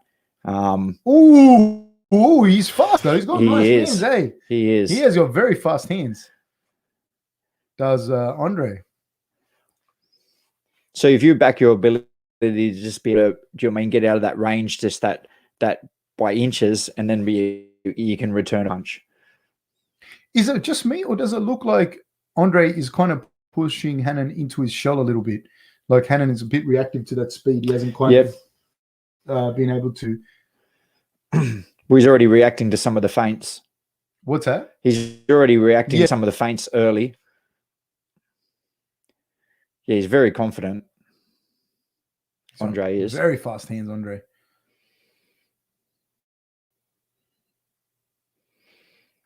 You know what it is? That there are just some fighters and just need to fight their fight. That's how, do you know what I mean? If they get their confidence about them, then that's when they fight their best fights. Who are you referring to in this case?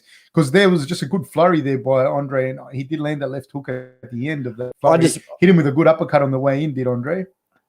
I just know I've coached some fighters before, and I just say, go out there and, do you know what I mean? They get confidence out of slipping a punch or, do you know what I mean, moving well and stuff like that. Andre himself? Yeah, and I think Andre would be the same. Do you mean he would get confidence out of having them hands down, maybe slipping a few punches and that, and then you start to get your game off from that. Yeah, and it becomes exponential. Like the more he does that, the more confident he gets. Yep. Really, really impressive. Oh, that was a nice little left hook landed by Hannon. And a short right hand. Yeah. He's definitely hit him with it. And Andre knows he was hit with that. You know, like he felt that. Nice jab now. And then we're talking about that change in the confidence. Yeah. And now Hannon has felt that he can touch him. He can hit him. He did hit him. And he hit him hard. And Yeah, he's achieved some success there. The ref's got to pull that up. That can't be on. Yeah, putting the hand over his mouth. Yeah, especially with the lace on the inside and that. Yeah. That's horrible around the face area. Referees definitely should have stepped in there and said something, but it's not up to me. Impressive. So very confident from Andre from the start, but Alex at the end started to get his game off a little bit, didn't he? At High Garden, just that he was tripling up on that jab. No, but I think that first round would still go to Andre. Yeah, I think so too. It was very, very interesting. Because at first it looked like he was just way too fast for him. Yeah. But then Hannon started coming back. He hit him with that left hook and that short right hand, and that was very impressive. Yeah, that short right hand really threw his head back. Yeah, just a replay of the little throw to the body again. Bah. That's a tough sport, boxing, eh? Yeah. There it is. He got him with a couple of those good little shots. Okay, they're off straight away, and to the body goes Hannon with a jab to the body. Then both boys clinching up. Both guys are in the clinch now. Hannon using his head in there against Andre. Hannon uses everything he can. Eh? Yeah, just shy of the rule book. And then he hit him with a couple of little rips there too. Did Hannon doubles up and triples up on the jab. Then he goes looking for the jab to the body, and I believe that'll. He hits him. He found again with a home for that left hook. Yeah, he is. He's sort of turning this into his fight slowly. Impressive. When they're getting close in that pocket there, he throws that left hook, ripped to the body by Andre. Hannon again. Who does this benefit more? You think when they're fighting like this in the clinch in the pocket? Hannon. It has to benefit Hannon, eh? But they're in that now. I think that Andre's kind of fighting Hannon's game now. Yeah, that's exactly what he's doing. He's getting caught and wrapped up into it. You know what I mean? He's sort of more that high guard. He's not sort of looking for that counter punch and that. He wobbled him. He wobbled it. Andre has dropped Hannon with a simultaneous left hook. They both went left hook on each other. Yeah, one had their right hand, the other didn't. Wow. And then got sat then. How long does it take for your mind to clear? For your head to clear here, Eli? Would you guess? Oh, I think it can be anywhere 10 seconds, but 10 seconds can feel like a long time. Yeah, and it can be 5 seconds, or it can be you're not good for the rest of the round even. Now Andre's starting to rip the body. The problem that happens is that Andre was ahead in the first, I would say. Like, I agree with you. And now he's definitely won this round unless Hannon can drop him. You know what happens with that seconds as well, I feel, or even if it's 5 seconds? You don't catch up on that 5 seconds. So then you're always sort of 5 seconds behind, because then you're thinking about, like, what happened in that 5? Like, I'm still not sort of with it. I'm still like, and you get sort of. Oh, hit him again! He dropped him again. Left rip to the body and left hook again, and he's dropped him. There's 43 seconds to go in this second round. I don't know if Hannon's going to beat the count. Yeah, he has. He has. Andre knows he's hurt him. Andre hits him again with another left hook in the right hand. A left hook again. He's dropped it. It's over. The fight's over. And Andre has won this fight. He did well there. He started to fight his fight, but then found a home for that left hook and just stuck with it. He's a fantastic boxer. Yeah, he is. Good. Because Hannon looked good as well. Do you know what I mean? That wasn't a one-way fight. That was a very competitive fight. Against a good fighter. Yep. And now there's some sportsmanship after the fight, which I like to see. He's still not well, is he? Sitting there in the corner. Oh, he's finally up. He looks all right, which is good. Wow. Man, he ate some big shots. The boys are talking now. They're hugging. Yeah, that's good. I like it when they bury it. Do you know what I mean? It was. Wow. Andre has legit fast hands. Eh? Yep. I find that very disappointing with some fights how they can't bury it. Yeah, like it's done, dude. Yeah. It's done. Yep.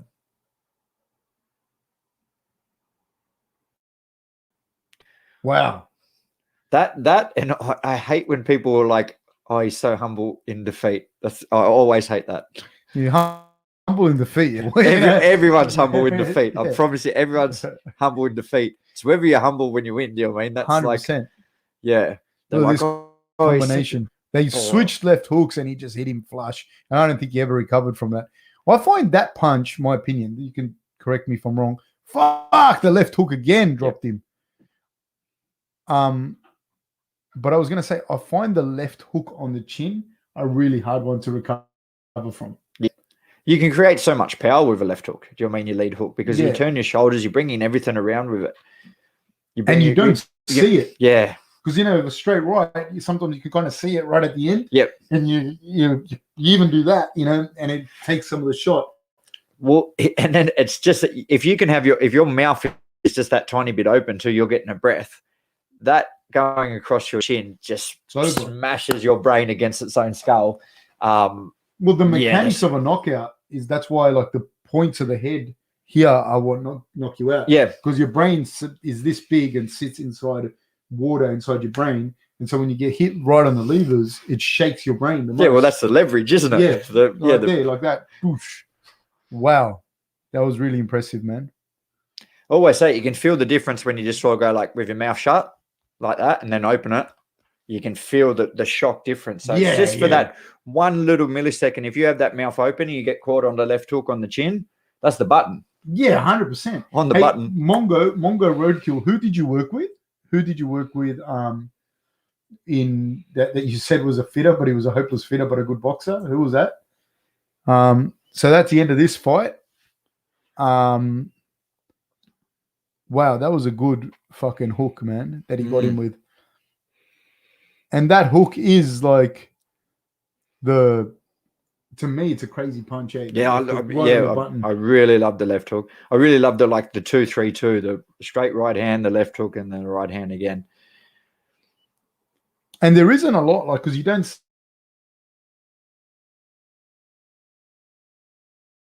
it coming. You don't see it just because you thought it could come. But you don't see it like I said earlier, like a right hand where you go. Even the Czech left hook, do you know what I mean? It was obviously made famous by the Cubans and stuff like that with their footwork and that. But it's the same thing. When they would come forward, they would just time it, Czech left hook you, and you know what I mean? Like you can't see it coming. Wow. Impressive. Let's see if this will speed things up. But I got a feeling that there would be a time where they say you won't be going out before 9 p.m. because it's already 1:45. Yeah, well, there's another fight. Yep. There's still another fight, so we could be like right on. Oh my God, what a combination! Which this next fight on paper seems pretty evenly matched, but is it Carlos? But is Emmanuel Carlos, has he been retired or semi-retired? Or he mentioned that he was retired, and then he mentioned that he was semi-retired. That they've been looking for this fight for a while. They've been asking for the fight for a while, but he was retired and now he's come back out. So I'm not too sure what the deal is with that. And Hudman's a serious cat, man. Yeah. And he's a good MMA fighter too. Yeah, well, that was the thing. Did he have an unbeaten record in MMA? Yeah, and then when Richie did the crew, I was one of the coaches on it. Oh, yeah. He came down. He was one of the kids on the crew. Oh, yep. Yeah, right out for something I can't remember now. It was like more than 10 years ago. Yeah. But he was just like this young kid, and I remember just seeing how strong he was physically. Like I thought this kid will go somewhere with it, but he ended up. And Malaki was on there. Jamie Malaki, Isaac. I think Chris Cassicelli. Oh yeah, that's who the three kids were that were on the crew. Mongo Roadkill says I worked with Andre. He's actually not too bad, just constantly distracted, always shadowboxing. Yeah, well they've got to make a living, these guys. Do you know what I mean? So a lot of them are on the tools or something like that. But good on him getting in a little bit of extra work while he's at work. Somebody says Alex Collis is going. He is catching next stream, Fab. Thanks for the appearance, Eli. Hashtag the hammer. Thank you, sir. Thank you so much for everything. Cheers. Dan Goldstein says, hearing you guys describe getting chinned makes me happy to work in a garden center. Dude, I've never been actually chinned, but I've been hit hard enough that I don't fucking like it. And oh my God, he got wobbled so bad with that left hook, eh? Yep. And that's the left hook. I feel like if you get hit bad like that with the left hook, you don't really recover as much. I don't know what the figures are on it. Man, he turned him around with that left hook. I don't know what the figures are on it or what the numbers are, but it just seems to me like you don't get to see it properly, you know, so it just turns your head. JD says,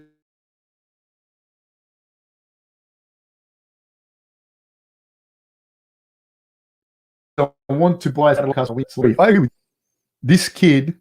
You would pick a fight with him because you're a dickhead on the road, and he would punch the fuck out of you. Yeah, he looks like a little Swedish model or something like that. Do you know what I mean? Like that got lost on a field trip. Wow. Isaac, the head splitter hard man. I got him winning this, by the way. Yeah. Yeah. I'll be back in a second. Yeah, I've got him winning this as well. I don't think this fight was chased after for him to lose. I have a feeling. I think there's a fair bit of hype behind him, and they're going to build him up and slowly just build him up, have continually finding harder and harder fights for him, but not stepping up too far out of his league, so he'd just be able to continue on with that unblemished record. That's what I think, anyway, with the management and the way they're sort of promoting him. Keeping him along as that sort of always that undercard to the main fight.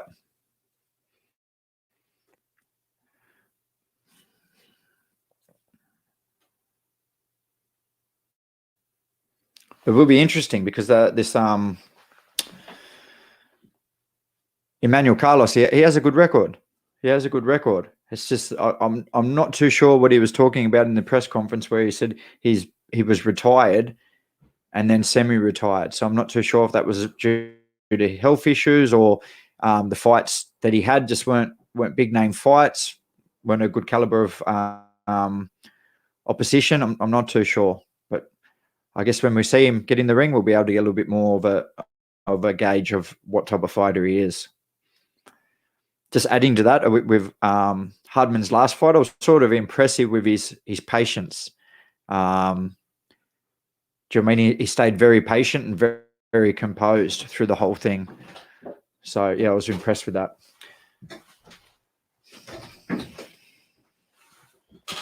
JD says, nice to eat KFC chicken right now with beer. Gal's starting to warm up in the background now. Bit of dirty bird.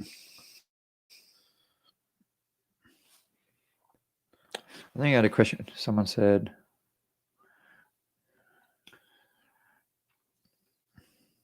Born where, Eli? Born in Western Australia. Who's born in Western Australia? Me. Oh, yes, you are too. Subiaco. He's a frontier man.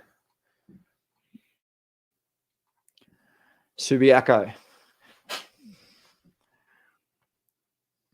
I'm starting to move around the boys. I'm interested in this fight, man. Like I really am, actually. Hardman and Emmanuel. No, the Gallen fight. Like I'm actually I think man, this will be a good fight. Yeah, it will be. It will be a good fight.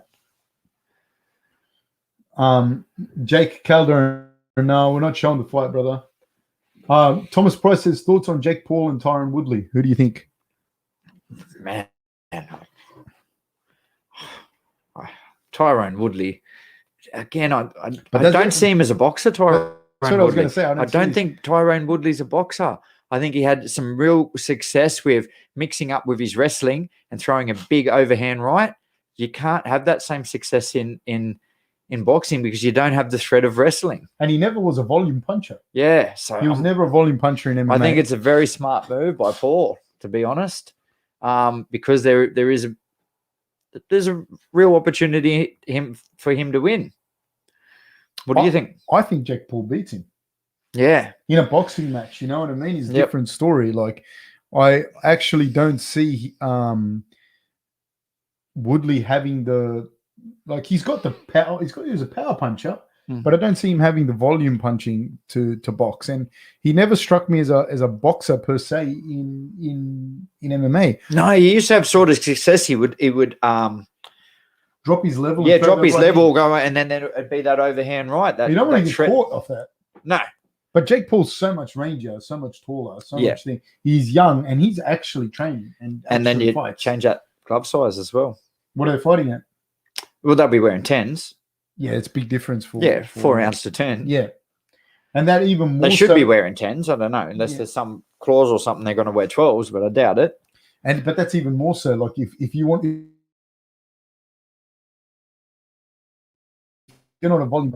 I can't see him like getting off a jab and out jabbing him or anything like that. And if you can't knock him out without that threat of being taken down, then you don't have, you eliminate that. Oh, it's going to be a tough night.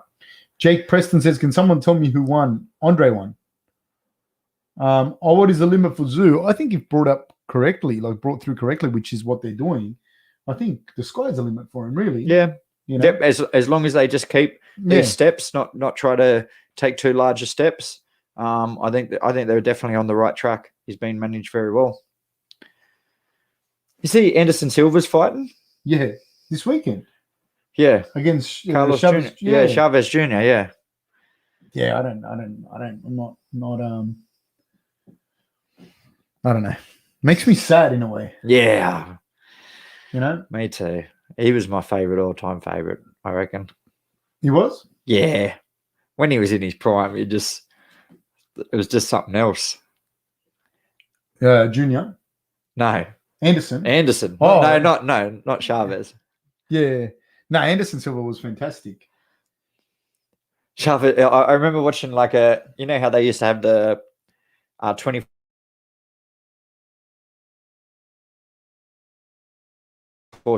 fight. They have fighting now, but he spends all night. He just gambles all night at the poker machines at the casino, and just because he got enough money. And he just that's what he did to relax. Would put thousands through the poker machines all night and wouldn't sleep. And then he would go to bed at 5 a.m. or something like that. Sleep till 4 p.m, 5 p.m, train, and then do the same thing over and over again. And it worked for him. He got smashed that fight. Who did he fight? No, but he did. It obviously did work. Yeah, it worked for him. Yeah. Brad, hey, no, we will call the fight, my friend. We will call the fight. Scott White says these old guys just can't walk away from the 500,000 plus pay night fights. UFC is full of the same thing. Yeah, I agree with you. The other thing is, man, this is the other thing that people don't understand with athletes. It is very hard. They'll tell you your skills are transferable, but a lot of the skills are not transferable, and it comes as a shock to people when they get to a certain age, that they're not those skills. They're not transferable, and you're not going to get paid $1 million or $2 million a year to do what you do. You know what I mean? So not a lot of these guys understand that. Fuck, there is an end date to it. So they go out to, I don't know, get a job or do something, and man, they're not going to make that kind of money ever in their life. So it's a very hard thing to comprehend for people. You know what? A lot of people have forgotten a lot of world champions in that as well. Do you know what I mean? You get forgotten very quickly. Yeah. Forgotten very quickly. Sorry. So that's also hard for them, I think. Do you know what I mean? Making that transition to being a normal person. Yeah, a normal person. A normal person. Because the thing is, man, you have your group. You have the group of people that are around you. People that are telling you you're the man. Everywhere you go, and that gets forgotten real quick. So it's hard. Lord Slug says, as a cornerman, how would you deal with a fight of Vittoria? Tells you between each round they are winning the fight when they clearly aren't. Vittoria didn't pay much attention to his corner. Do you want to go first, Eli? No, I agree. He didn't pay much attention to his corner. He was actually arguing with him, saying that he thought he had won them rounds. Man, that would be difficult as a coach. But I think you just had to stick to his guns and say, no, I really think, do you mean you need to pick it up and you need to change something that you're doing? Because what's the definition of a madman? Someone who continues to do the same thing without success. Yeah. Or you would know that. Well, they say that a definition. I say that there's many definitions. I think that's in the reality is though as well. I don't know the relationship that Cordero has with Vettori, and Vettori seems like he's a little bit highly strung. I'd say, yep. you know. So I don't know. Like it's also hard, like to put because you put in a microphone in a conversation between a coach and a corner, and that's between them, really. You know what I mean? Like it's cool to hear it, but they might have had that conversation 10,000 times at training, you know what I mean? And he knows that Vettori talks like that. Yeah. So I don't know. It's hard. It's really hard to judge, you know, like that situation. Because you know your guys, you know, sometimes like you hear the commentators going, oh, he's not giving him the right advice or he's not saying this. And like, you know what your guy knows, you know. And Cordero's a very good, very, very, very, very, very good coach, you know. Very accomplished coach. Yeah, and I think Vettori's a madman. You know what? I think he's mad. You know what I mean? I wouldn't probably expect anything other than that from him. Sam Vernon said something interesting. He says, I think everyone knows that there's an end date to their career. I think if you ask people if there's an end date to their career, they'll say yes. And I think you're right about that. But what they don't understand is what it actually is when it comes, you know, and they don't understand what that end day means. So I don't know if I explained myself correctly when I said it. Like, you can know that there's an end day. You might know it, but you don't realize how big of a difference going to be, like from the day that you hang up your gloves and then there's new people that they're talking about. You no longer ask for photos the same amount of time in the street. You don't get free meals when you go to places. You're not earning the same money that you were earning before. That's more what I meant, as opposed to the fact that, yeah, they know that at some day it's going to end, but I don't think they understand how it's going to end and what the difference is. And I say this just from having worked with a lot of elite athletes and mentoring a lot of young athletes coming through. There's some of the big things that I try and get across to them, because it's and it's hard to prepare for that, man. It's hard to prepare for being like the funniest guy in the room, the all the attention in the room, all the money that's coming to you from fighting, all of that stuff, and then how much that changes is huge. The money is a big one too. Topping up that bank account. Do you know what I mean? When they go like, all right, you haven't fought in 10 years or something like that, but we want to have this celebrity match and top up your bank account by $1 million. Like, do you know what I mean? Huge. Not many people are going to say no to that. You go, oh, that's the mortgage paid off, or that's the holidays, or that's the kids through college or something like that. Very, very easy. And it doesn't work the way that people think it works. If you're used, like say $300,000 a year is good money for by any metric, but if you're used to earning $2 million a year, and then you're earning $300,000 a year, and you don't have a skill set to earn $2 or $3 million a year, you're not a brain surgeon or anything like that. That's what's hard to go back to, because you're not seeing I'm earning $300,000 a year now. You're not seeing that, because you were earning $2 or $3 million doing something that you love and that you're good at. JD says, Eli is your friend from Spain. Who's your friend? You talking about me? Yeah, I guess so. No, I'm not from Spain. Why'd they ask you? They didn't ask me. Yeah.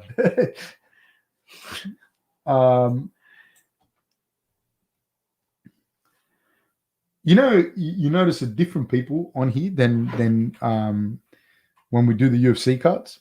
Oh, yeah. There's a fair few different. Oh, it's very, very different people. Different conversations, the whole works. But thank you guys for liking and subscribing. And if you haven't already, please hit the notification bell. When's the next Origin? On a Sunday. I'm actually on shift. Oh, great. Right, cool. So is Justis Huni from the UK? No, he is not. No. He is Australian Samoan, but based in Queensland. Yeah. Ipswich? Is it Ipswich? No. He's south, like not that far up. Oh, near Brisbane. Yeah, Ipswich is near Brisbane. Is it? Yeah. I always thought Ipswich was up north. No, it's just inland from sort of Brisbane. Well, there you go. I just learned something new. I always think of Ipswich as north. No. But I don't think he's from Ipswich. Okay. I don't know why I thought. Okay, but yeah. JD says Huni has an English accent. Are you from Australia, JD? Logan, that's where he's from. Logan, yeah. Sorry. Yes. Ipswich is just inland from Logan. Yeah, he is from Logan. Yeah, that's where he's from. How do I watch this in the UK, guys? I think you have to buy the fight. Yeah. Let's see how this goes. Hardman's about to walk out. Oh, he's got all his belts there. Was that Australian, Oceania, and On a whole bunch of belts. He's a good fighter, this kid, man. and very marketable. Yeah. Very Good name marketable, too. entertaining. Huh? Good name, Hardman. Yeah. And he is a hard man. Yeah. Steve Rose says, hi from Thailand, boys. How are you, sir? Daniel Jamison says, no one overseas can watch this. I'm in Indonesia and we can't even get it on at the sports bar. I'm sorry to hear that, brother. I will do our best to commentate blow for blow. How are things over there, both in Thailand and Indonesia? With COVID and that. Yeah, they'd just be devastated, wouldn't they? Because their industry is just so largely dependent on not just Australians, but tourism. But especially with Australia being so close to both these countries. Because you go there and there's heaps of Australians. I say it over and over again at the fight. What we need to do is give all them the vaccines that we don't want to Bali. We'll just do it to Bali and we open up the Bali bubble. And we'll just join it to ours. Yeah. So we can go New Zealand and Bali. Can we fly in and out of New Zealand now? Yeah. Okay. Yep. So no problems. It's like another state for us. Another state, yep. Yeah. The New Zealand bubble. Yeah, but you Except know, people if you're from Victoria now, I don't think you can. But you know, people in the US, they can just fly in and out of the country. Yeah. No problem. Yeah. Like there's no thing. No. State, so you can pretty much. Okay, so we've got Hardman at 25, 183 centimeters, 185 centimeters reach, 72.45 kilograms. And we have Carlos at age 28, 185 centimeters, 186 centimeter reach, 72.35 kilograms. So very evenly matched. Saying that they'd be up closer to the 80 kilo mark. Oh, now, yeah, easily. Hardman's a big boy when you see him in real life. Yeah. Daniel Jamison says, yeah, it's only Australia that's locked. That's locked you guys in. Yeah, but New Zealand, they're still locked in, aren't they? Yeah, they're the same as us. Yeah. The Menace 304 says, thanks for doing this commentary, guys. Thank you guys for being on here, guys. Really, really, really appreciate it. Really appreciate it. So 13 fights, 12 wins, 7 KOs, no losses. That's Emmanuel Carlos. No losses, 1, 0 draws. Losses 1, draws 0. Yeah, sorry, I said that wrong. Because I said no losses, no losses. 1 loss, 1 no draws. That's a very accomplished record still. Yes, sir. Hardman hits very hard, dude. Yeah. He hits hard. I said I was impressed with his last performance, just how composed he stayed. Do you know what I mean? It would have been very easy to just sort of go out there and get a little bit wild and that, but he just stayed patient, composed. Sorry, Hardman, 10 fights, 10 wins, 8 KOs, no losses, no draws. He hits hard, man. Yeah, I think a lot of his KOs have been in the later rounds. So he really does, do you know what I mean? He works his way into the fight. He doesn't sort of come out brawling in that. He stays patient, picks his shots, which is smart. Very difficult to do as well. Yeah. No, I think Gallen is smart, and he's also, although he's only had 10 fights, is it 10, 12 fights, something like that? 10. Yeah, 10 fights. It's been over a long time. Yeah. So he's really come along, you know what I mean? Yep. Timekeeper says, who do you guys predict will win tonight's main event fight and why? I think Justis should win it. I think he's had a lot of experience. He's got really good footwork. He's had extensive amateur background. Like, dude, he took bronze at world championships in the seniors and gold as a junior. Yep. That's some serious credentials. And if Paul beats this guy, not just catches him, I'm talking about beats him. It says a lot about Paul, doesn't it? Wow. Yeah. Says a lot about him. We're off, guys. We're off. Isaac Hardman versus Emmanuel Carlos. Hardman's taken up the center of the ring, and Carlos goes looking for a jab to the body. Both guys exchanging jabs.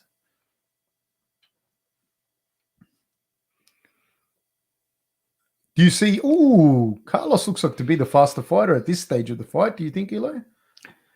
Yeah, sorry, I just got to send a quick text. So in these flurries, I think Carlos is looking the quicker fighter. This is just the start of the fight, though. Nice little left hook by Hardman. Oh, nice combination He there does. by Emmanuel. Emmanuel looking very, very, very fast. Got him with that slip through with that jab there too, didn't he? Yeah. Hardman goes in with a 1-2. Emmanuel dodges out of the way. Hardman goes looking for the right hand again.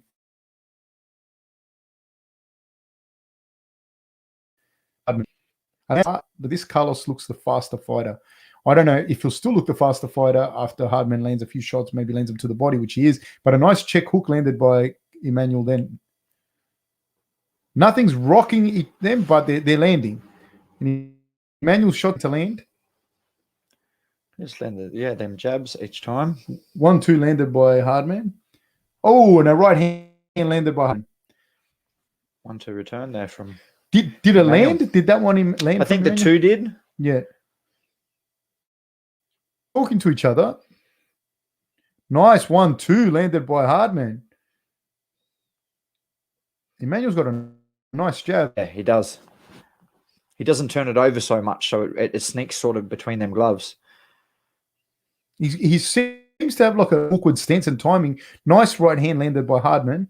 Nice little jab again. And there's that like jab that you say, like he doesn't turn his glove and it just slides through the middle. And Hardman's continuing to talk to him. Nice combination, nice flurry. Hardman says nothing's doing, but Emmanuel hits him with a jab for his troubles. Hardman seems to have hit him with the right hand. Hardman's looking for a home for that right hand, and he is finding it from time to time. Yeah, I think definitely Hardman's the bigger fighter by the look of them. Yeah. Do you know what I mean? And Emmanuel's got to be careful here, sort of just going with that high guard and just taking some of his shots when Hardman does go forward. Nice 1-2 there by Hardman. That jab again. Is the vocabulary of strikes you seeing used by Hardman less than what Emmanuel does? Like Hardman seems to be very heavy on that right hand. Yeah, I think so. And on that 1-2, whereas Emmanuel seems to be a little bit more versatile with his jab. But then Hardman just went to the body then with a nice left rip, and he found a home for it. I haven't seen Hardman much on the back foot either. No. Ooh, big right hand landed by Hardman. Big right hand. And he's telling Emmanuel that he hit him. He's told him, I've hit you hard. He knows he hit him hard. And that's the round. Who do you think won that round? No, I'll have to give it to Emmanuel. You give it to Emmanuel? Yeah. I give it to Hardman. I just thought that he landed the more powerful shots. I had it all the way for Emmanuel. Yeah, until that last shot. Yeah. Until that last shot. Then I was like, you know what? That was a big shot. I had Emmanuel winning that round. I wouldn't be surprised if they gave it to Emmanuel. I wasn't scoring I'm not scoring it. Yep. I'm just commentating it. That right hand was a big one. Yeah, it was. You know, that's where he's going to be careful. Yeah, and Emmanuel's showing off a very is good definitely chin. the harder puncher. Yeah. Emmanuel was obviously the quicker guy. Yeah, the quicker of the two. But he showed off a pretty good chin. They say speed kills, but if you don't have that power behind it, yeah, the crack. Yeah. But Emmanuel showed off a good chin, though. I'll give him that. And we are off, people. We are off. With that speed, but you really need to have some nice footwork to go with it. I was about to say, you got to have the good angles. So even if you don't have the power, the guy doesn't see your shots coming. Because he has a faster speed, he has a superior speed, but he's right in front of Hardman when he's throwing those combinations. So Hardman can either get hit, slide just out of the way, or cover up. Hardman's looking for shots to the body, and he's finding no damage is happening at the moment. The most damage I've seen was from the right hand by Hardman. It's a little headbutt there. Yeah, there might have been a head clash. He's gesturing quite angrily towards the referee, indicating that there was a clash of heads. The doctor comes out. I think we're going to put the adrenaline, the Vaseline in there now. Did it split him, bud, or is it just a bump? No, I think it split him. Yeah, and it split him right above the eyebrow. This could call the fight. I hope not. Like it could cause the end of the fight. Yeah. Maybe not right now, but towards it. Gets jabbed a couple of times, and that could be it. It's bad enough that he's changed to southpaw. Emmanuel. Oh, he's back at Orthodox. Oh, yeah, he was. No, sorry. I don't know what the fuck I was saying. Sorry, guys. I was a mess of a human being. Huge shots by Emmanuel. Huge shots, and they're trading. How much does a cut like that put you off, Eli? Yeah, well, I think he's came out sort of firing, so it can even fire some people up because they know like they need to do something. Could get stopped there. Rips to the body by Emmanuel. Emmanuel's pouring blood from the cut, and he knows he's fighting with a sense of urgency because he knows that this fight could get stopped. And he's hitting big shots to the body of Hardman, and also headhunting. But now Hardman has composed himself, and he's coming forward on Emmanuel. The problem is that I don't know that they'll keep this fight going, man. He only has to get hit a few more times on that eyebrow. Yeah. That's going to rip open completely. And then he just did. Then he got hit by a jab by Hardman. Hardman's hitting him with 1-2s. Be interesting to see what the corner can do with it, but there's a lot of blood going into that eye, and he keeps wiping away at it. Now he's standing in the pocket, throwing big bombs at Hardman. And then you think as well, that will affect your cardio if you're going this hard, this early. He's taking some small, sharp shots of Hardman then. Yeah, the issue is here. He's landing some really good shots, but then he's staying in there for Hardman to be able to return. Oh, he's thrown a barrage of punches, but he's not putting Hardman away, and that's got to affect your cardio. You're hitting, like, you know what I mean, with that kind of output, because this does not look like how Emmanuel would fight. Generally, like, he doesn't seem, he's just fast. The guy's going to stand at range, but he can't do that because his eyesight's been compromised. You got to wonder why, like, it should probably just be called a no contest, you know, if it's going to be stopped like that. But they're still going. Huge shots being thrown by Emmanuel. Hardman's just sort of walking through them, isn't he? Yep. He's just taking them. They're not phasing him too much. Not at all. But he's kind of taking them on the glove. They're not really landing flush. But you know what the thing is? Emmanuel's landing some beauties to the body. He's landing some left and rights to the body. Just landed 2 left hooks and a right hand to the head of Hardman.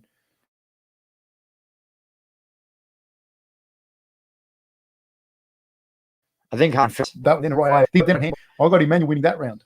What do you think? Yeah, I agree. Emmanuel winning that round. So it could be 1 apiece, or it could be 2 to Emmanuel. Let's see what the corner can do with the cut now. This is some great cut, man, but right on that brow, they've got to get it in there. Come on. Oh, it's big. You've got a minute. It's a huge cut. I saw that cut. That was a big cut, dude. How long till the main, says a Hungarian hustler, on one eye open and holding on like a fight in the dying stages of the 5th. This is the last fight, and you got Huni and things. So I'd say to you, no longer than 15 minutes. Yeah, that's there where the head clash. Unintentional, eh? Yep. But some good body. Oh, that was low. That was low. E-man. Ooh. And it's hard because he just Emmanuel changed his rhythm completely on Hardman as well. And I think that caught Hardman off.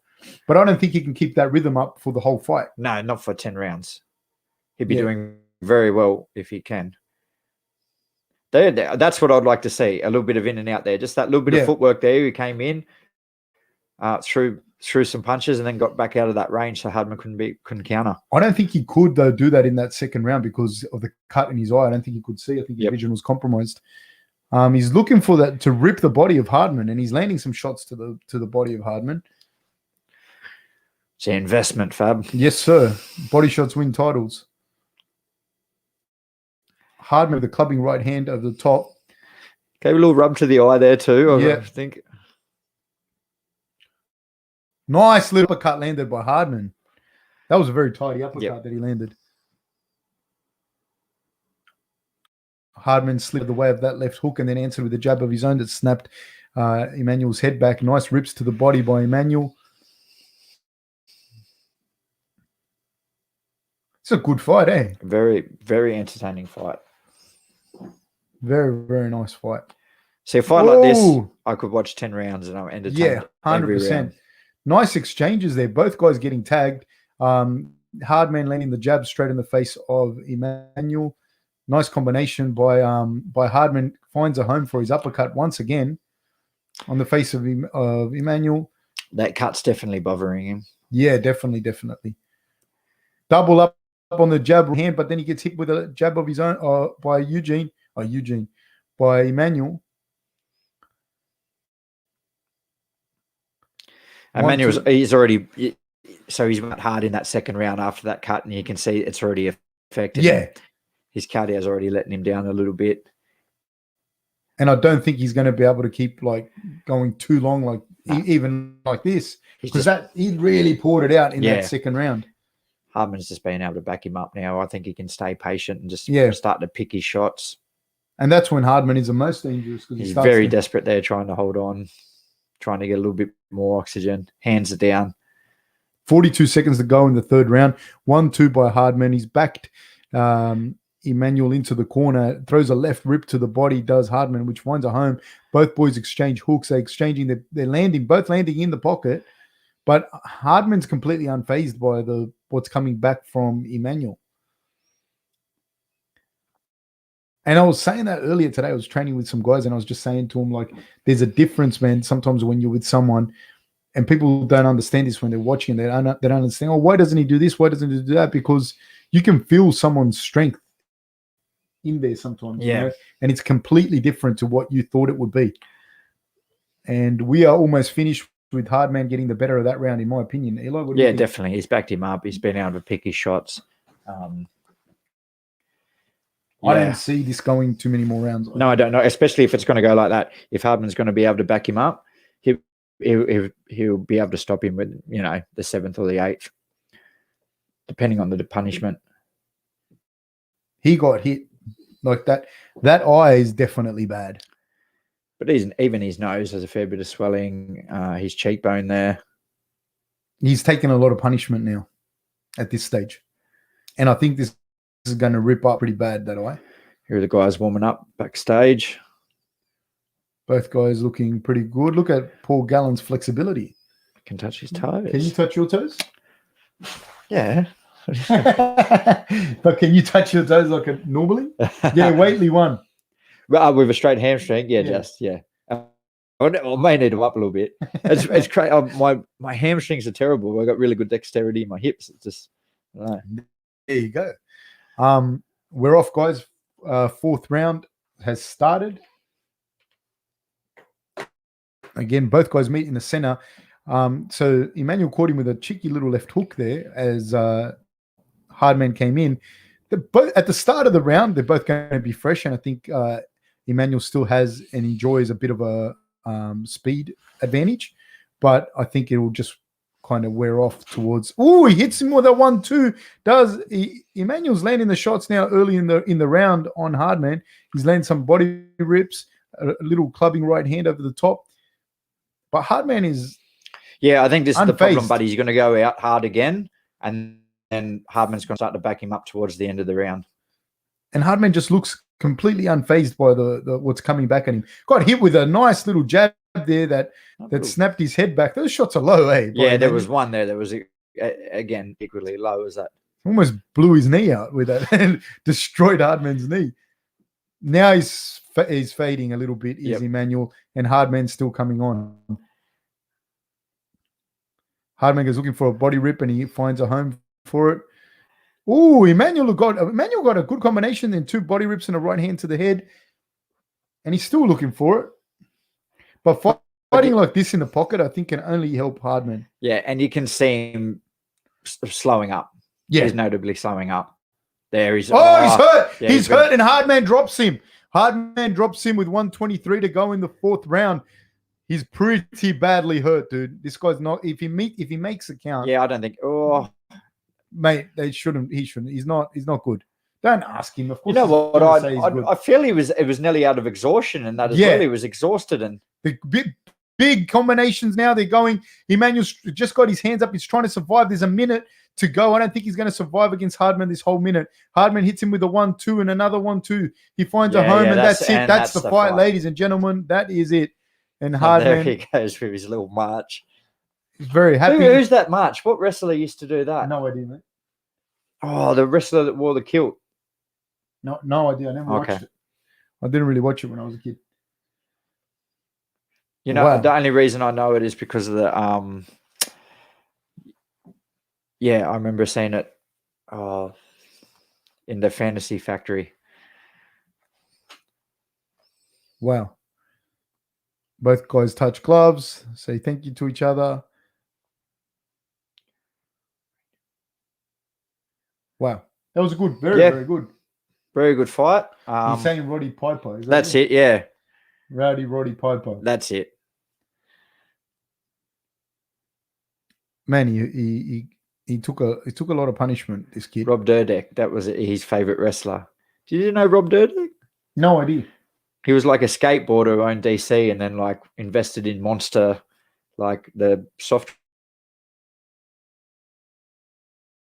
drink or the energy drink. Super ridiculous millionaire, but he was still like just like a little skater boy who liked spending money on dumb shit. No, So he'd just spend money, and they made like a TV series on him, and he'd just go around spending like, do you know what I mean, become a pro wrestler for a week or something like that. Just do dumb shit. Do you know what I mean? Ride bulls or just proper dumb shit. I've never Build a box and try to get attacked by like a tiger and just just really crazy stuff. The main event is next, guys. So anytime now, it is on. Minutes. I think they will. The guys didn't even have gloves on yet, so that's true. We will have a little bit of conversation, but there's plenty to talk about. Plenty of fights to talk about. Well, they're still in the ring, these guys. Yeah. Bright future for Hardman. I think, and they've marketed him really well. I think, yeah, we will see quite a fair bit of him. What do you think of the mullet that this cornerman has? Yay or nay for the mullet? Nah. I appreciate that this man has the courage to wear it, and he wears it well. So that's not like because there's a couple of different mullets getting around at the moment. That's like the Cuzzy Bro mullet. The Cuzzy Bro mullet. Yeah, because that's more, and then you got like the Western Sydney. I mean, like with the straight flap hanging down the back. Yeah. Yeah. You know, my personal favorite is the Jerry Curl mullet. The Jerry Curl mullet. Yeah. Okay. I really, really like the Jerry Curl. The Aussie mud flap one. Do you know what I mean? That's the straight one down the. Not a fan of that one either. I'm not a fan of any mullets. No, me neither. But that guy wore it so well. So Justis, they're wrapped up. They are wrapped up. Oh, Justis has got good movement, man. He's got real good movement. Yep. So even you see it there when he was moving, he'd just be able to move his head back and then counter right away. He's got fast hands as well. So very fast. How he times that just getting out of the distance and returning that counter punch, mate. Time it to perfection. And I don't think Gallen's faced anyone like that. No, not when if you throw a lazy one at him, he'll time that and then he'll return with a right hand and then like a left rip to the body or something like that. That's just punishing. Dude, I've seen him spar. I've seen him spar. Yep. And he's good. Yeah. Like I'd be very surprised if Paul Gallen won. Because I've seen him spar good people. Yeah. I've been in the room when Justis Huni has sparred good people. And I've seen him spar people that I've seen outbox really good boxers. Yep. And I've seen Justis get the better of him. Yeah, no, there's no doubt how good he is. It's just, again, it's just great that he can be put on this platform for the rest of Australia to see. Yeah. I don't know if it goes the distance or not. With Justis, I think Justis will probably win. Paul Gallen is as tough as they come, though. So fuck. That's what's different. Fight's a fight. Fights are different. You know what I mean? Yeah. But you know, the other thing is, I was saying earlier, like sometimes you're in there with someone and they, whether you're grappling with them or boxing or whatever, you can know everything exactly the same, all the technique, whatever, but they just feel like they're made of bricks, you know what I mean? And some people also feel like they're made of wet toilet tissue. But so yeah, you have some, you know, and Paul Gallen is definitely the former and not the latter. He's definitely hard as fucking nails, you know what I mean? So he's definitely someone that hits. I don't know how hard he hits, if he hits particularly hard for a heavyweight or not, but I know that he's just as tough as they come. So yeah, guys, please do hit the like and subscribe and hit the notification bell. Yeah, I definitely want to do the Origin, Eli. I'm upset that you will not be around. Yeah, sorry, that Sunday I'm actually on shift because it usually goes like each Wednesday, but they've changed it this year where it goes a Wednesday. The game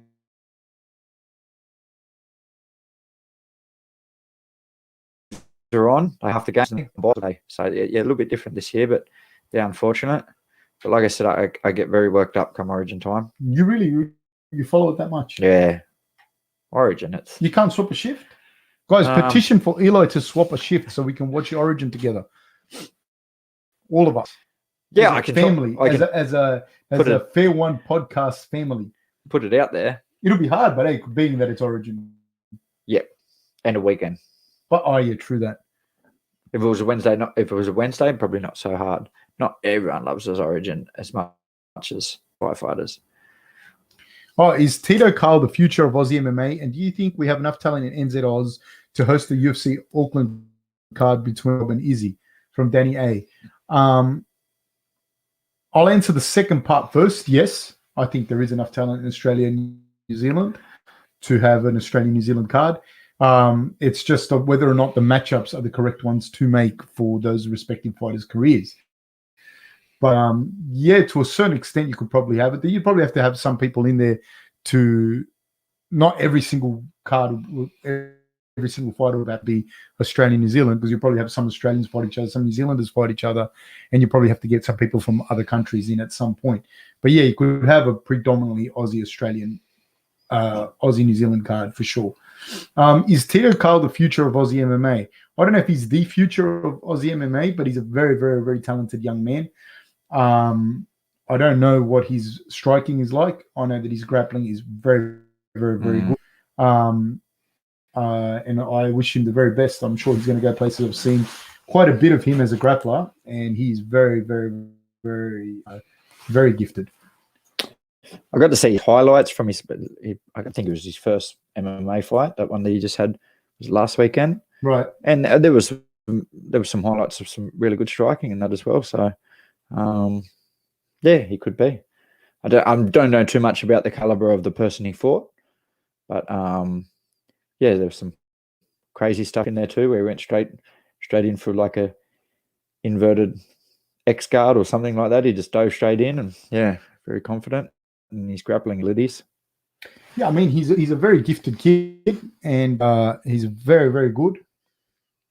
I don't know if he's the future of Australian MMA, but I think the future is very, very bright for him in MMA and grappling. There's heaps of good MMA fighters in Australia at the moment. Now there's starting to be a lot in Australia and New Zealand.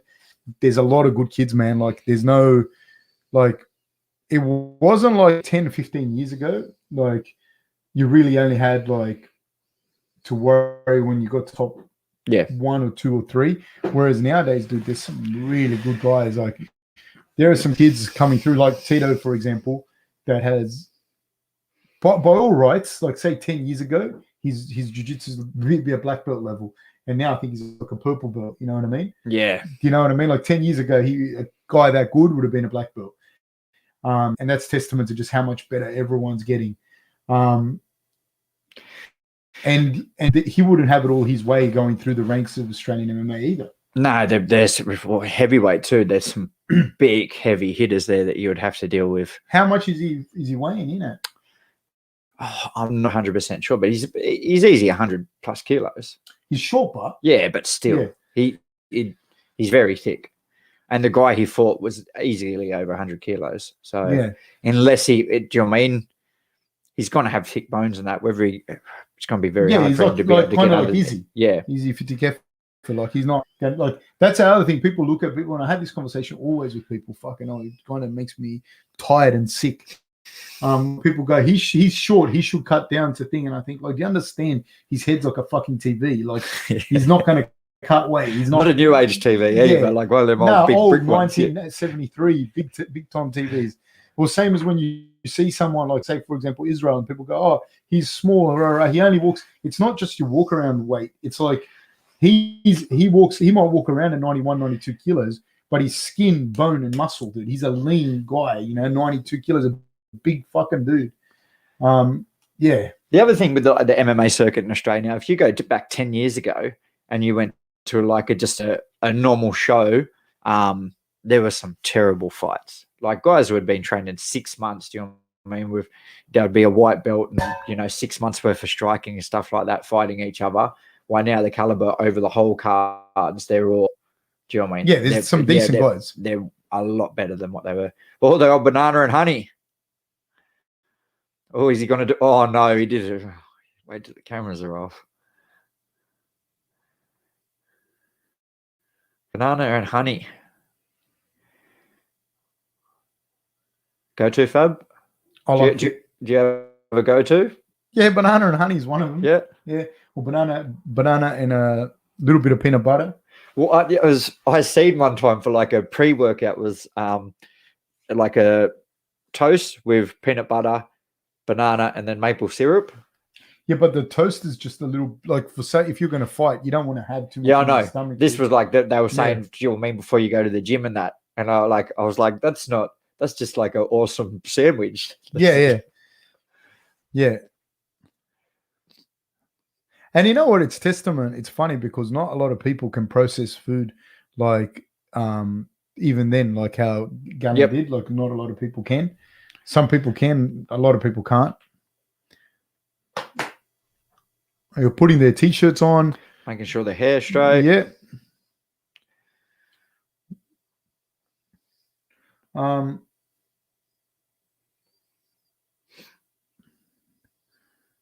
Looks like they're about to walk out. Even it was funny in the press. Did you watch the press conference? No. Gallen even had a shot at Justis' old man, Rocky. What did he say to him? He said, "Oh, you come on, mate. Can you just shut up? You're living your dreams through your son, your broken dreams through your son." He said, "That's sad." And there's a little bit, a little bit of a low blow, but why did he say that for? But he's really trying to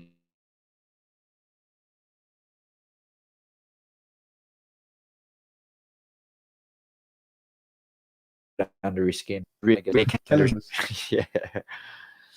I don't think there'll be any apologies from a person like Gallen. Okay. He looks fit, does Gallen? But there was the shit talking was only done by Gallen and the promoter, nothing by Justis. Do you know what I mean? Yeah. Justis is very humble. Like, do you know what I mean? Very quiet.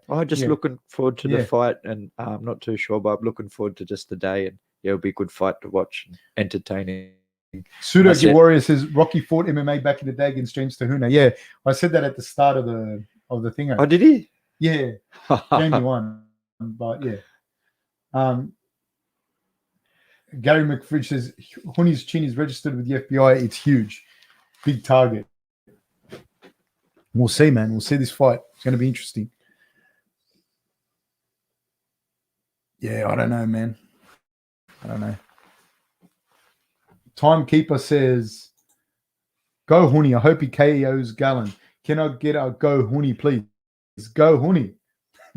Thank you so much, man, and thank you so much for supporting us, and thank you so much for supporting us financially, and also just by being you, mate. So please like and subscribe and hit the notification bell, guys. I really, really appreciate it. Go Huni. Oh, the enthusiasm behind Eli's Go Huni. No, I think he's going to win. I don't think he needs too many Go Hunis from me. Are you going for anyone in particular? Justis, yeah. You are going for Justis? Yeah, yes. As an ex-football player yourself? No, that's got nothing to do with... I'm just asking. No, I'm going for Justis, yeah. Why is that? Because I definitely agree that he is the future of boxing, and I think it's going to be the most beneficial thing for the sport. Plus, I think he's the better fighter. Do you think that if he were to lose, that it would be counterproductive to boxing? Yep. In Australia? Yep. I agree. Yeah, I agree. It would be massively very beneficial for Paul Gallen's career. Oh, mate, Paul Gallen, he could ask for $2 million for his next fight, and he'd be asking Sonny Bill. Yeah, that's what he's going to ask for, regardless. That is big money. Yeah. Good on him. Yeah, 100%. He marketed himself correctly, and that's where he's at. Toby says he's not eligible for the Olympics because he's had more than 5 pro fights. I think it's 5A or 6. Whatever it is, it's like 5 or 6. Gallen's had too many. The Kari singers out here they'll be doing the anthem in language. And then they'll do They'll do the welcome to country as well, or would that have been done already? That would have already been done. Would have been done at the start. Guy done it right at the start. Yep. Raul Menedes says exactly. Huni is the future for Australian boxing.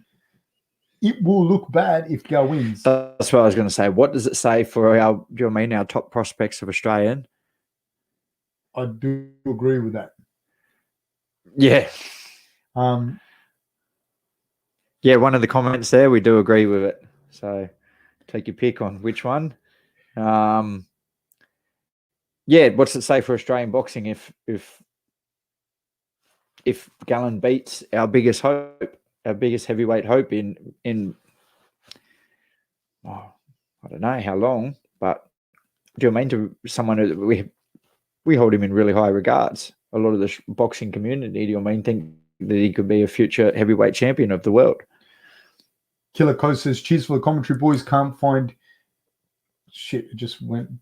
I just lost you, mate. I just lost you. Come back. Can't find any sort of free coverage elsewhere.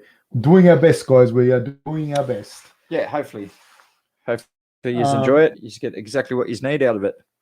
Danny Peters says, Gallen's got the power and strength. Huni's got the speed. Yeah, but having said that, dude, there is power there from Huni and just his ability to deliver that at speed, you know. I'm going to put yours up as well here as well. Whoa, the old Instagram. Yeah. Otherwise, I know how you get. Guys, if you want to, just before Eli gets his OnlyFans page, make sure you follow him, or OnlyFans, it's what it's called. OnlyFans, yeah. Gallen's going to come in swinging, asked Matovi. I don't think so. I think he's going to have a very measured approach. I don't think that Gallen is going in there with a not to lose attitude. I really don't. I think that he thinks he can win, and I think that he knows that if he wins, the kind of offers that he can ask for, the kind of offers that he can command. What do you think? Yeah, he can ask for whatever he wants. Either way, I think he's a big draw card. If he even loses tonight, he's still massive draw card. Yeah, because I know if he loses tonight, he's going to call out Sonny Bill Williams. Sonny Bill, yeah, there's still heaps of marketable fights there that people want to see. I know, and Lucas Brown will be trying to call him back out. Lucas Brown's trying to hold on. He wants to fight again. What was your opinion on that fight? I don't know. Honest opinion. Yeah. It nearly looked rigged. I don't know. It just didn't look right. But man, I guess Gallen has a lot more power than what I gave him credit for. Well, that's what when people are saying that Huni doesn't have power, people don't understand. At heavyweight, you don't have to have huge amounts of power. Yeah. Like you're big. I say Gallen's running out now, guys. Remember, I picked Gallen in that fight. Yeah, I picked Gallen that he was going to win that fight because I knew Lucas Brown. I didn't think he was a really good boxer, and I thought he was going to pressure him up against the, you know what I mean, and be able to just outwork him. Because he wasn't active either as a boxer, right? But I didn't think he was going to knock him out. I thought he was just going to outwork him. Simon Lindros says, does Gallen standard punches chance of catching Huni in close to rock him with uppercuts or body shots and put Huni down? I mean, I'd give him more than a puncher's chance. I don't know that he's going to rough Huni up or anything like that, but he could catch Huni for sure.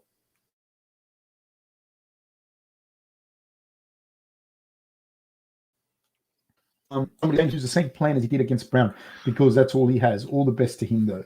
What do you say to that, Eli? Yeah, I think he will. He will use the same plan, but they're different fighters. Do you know what I mean? Brown relied a lot more on just that right hand, a bit of power and stuff like that. He never. I didn't think Lucas Brown ever went in there and outworked someone. Right. Hey, Beetlejuice. Hey, Fabskin, I'm back. Have you considered making an OnlyFans account? I think Eli is going to do that. But hey, man, I just wanted to thank you very, very much, if it is in fact you, for your contribution on the PayPal account, because you can help us. You can support the channel with the PayPal account. And Beetlejuice, thank you so much, my friend. Really appreciate it, man. Thank you. You are the man. OnlyFans, man, becoming millionaires off OnlyFans. I don't even know what that is. I think millionaires it to me, like it's like almost like porn. Man, you know what it is? It's Instagram, but you pay for it. Like, oh, I see. I didn't think it was porn, but it's just like the same thing. Like girls will and men or whatever your interests are. There's even like people make money Have you there's a thing with fetish where people like watching people eat. It's like a Japanese I'd fetish. make a lot of money if people. Oh yeah, you would, fat. You would. But have you on one of them Japanese ads? They'd have me on a big screen. Yeah. James Marshy says, "Oh, sorry, man. Everything. End of the day, Gallen trying to make as much as he can with the limited time he's got. He's trying to do the Conor McGregor insults and Paul Brothers style to promote his fights. He's doing everything he can, and you know what, man? He gets a shit ton of views here in Australia. Huge. Yeah, huge amount. Yeah. Huge. You know what? It's we all put shit on the people that do that, but then we're the guys that that click on it. Like I'm a sucker for shit on them. I don't put shit on them. I'm a sucker for a little bit of clickbait. You know what I mean? Only one little bit of controversy, and then I'll read it and I go, man, I clicked on that. It's not even worth the click. And the same. Do you know what I mean? That little bit of controversy and that, and I'll love to watch the fight. And, Beetlejuice says, "Hey, I don't know much about Huni. Has he had any real tests?" This is the thing about Huni, Beetlejuice. Huni was a world champion as a junior, which is no mean feat. He won a gold medal, and then he won the bronze as a senior. And that level of competition is super high, super high. So he has been tested as an amateur very, very much. As a pro, not so much, but definitely as an amateur. Thoughts? Yeah, I agree. As an amateur, he's been tested, yeah, but as a pro, I don't think he's been really tested. He's fought some tough guys, but I wouldn't say well-skilled, well-rounded guys, no. But massive, like that level of competition as an amateur is fucking huge. It's no joke. You don't win bronze at Worlds as a senior against all the Cubans, the Russians, the Americans, all the Central Asian, Eastern Bloc countries. There's plenty of world champions out there that haven't even medaled at them. So 100%. So it's very, very high level. Hassan Ahmed, have I tried the Kulfi ice cream yet? No, not yet. I answered that before. Jim Berry says, why doesn't Gallen get flack for talking shit to Hyperfight, but Mundine was ridiculed for doing the same thing? Maybe it's because Gallen is wider than a ghost. Man, I don't really want to bring race into it, but I don't know that they're even the same kind of talk. I think Mundine hit a lot of more polarizing topics, rightfully or wrongfully. But I think that Gallen's conversations are not really of a political nature. Either. Yeah, I think they're a lot more personal. Yeah, they're not. A lot of personal attacks. Well, look how fit he looks.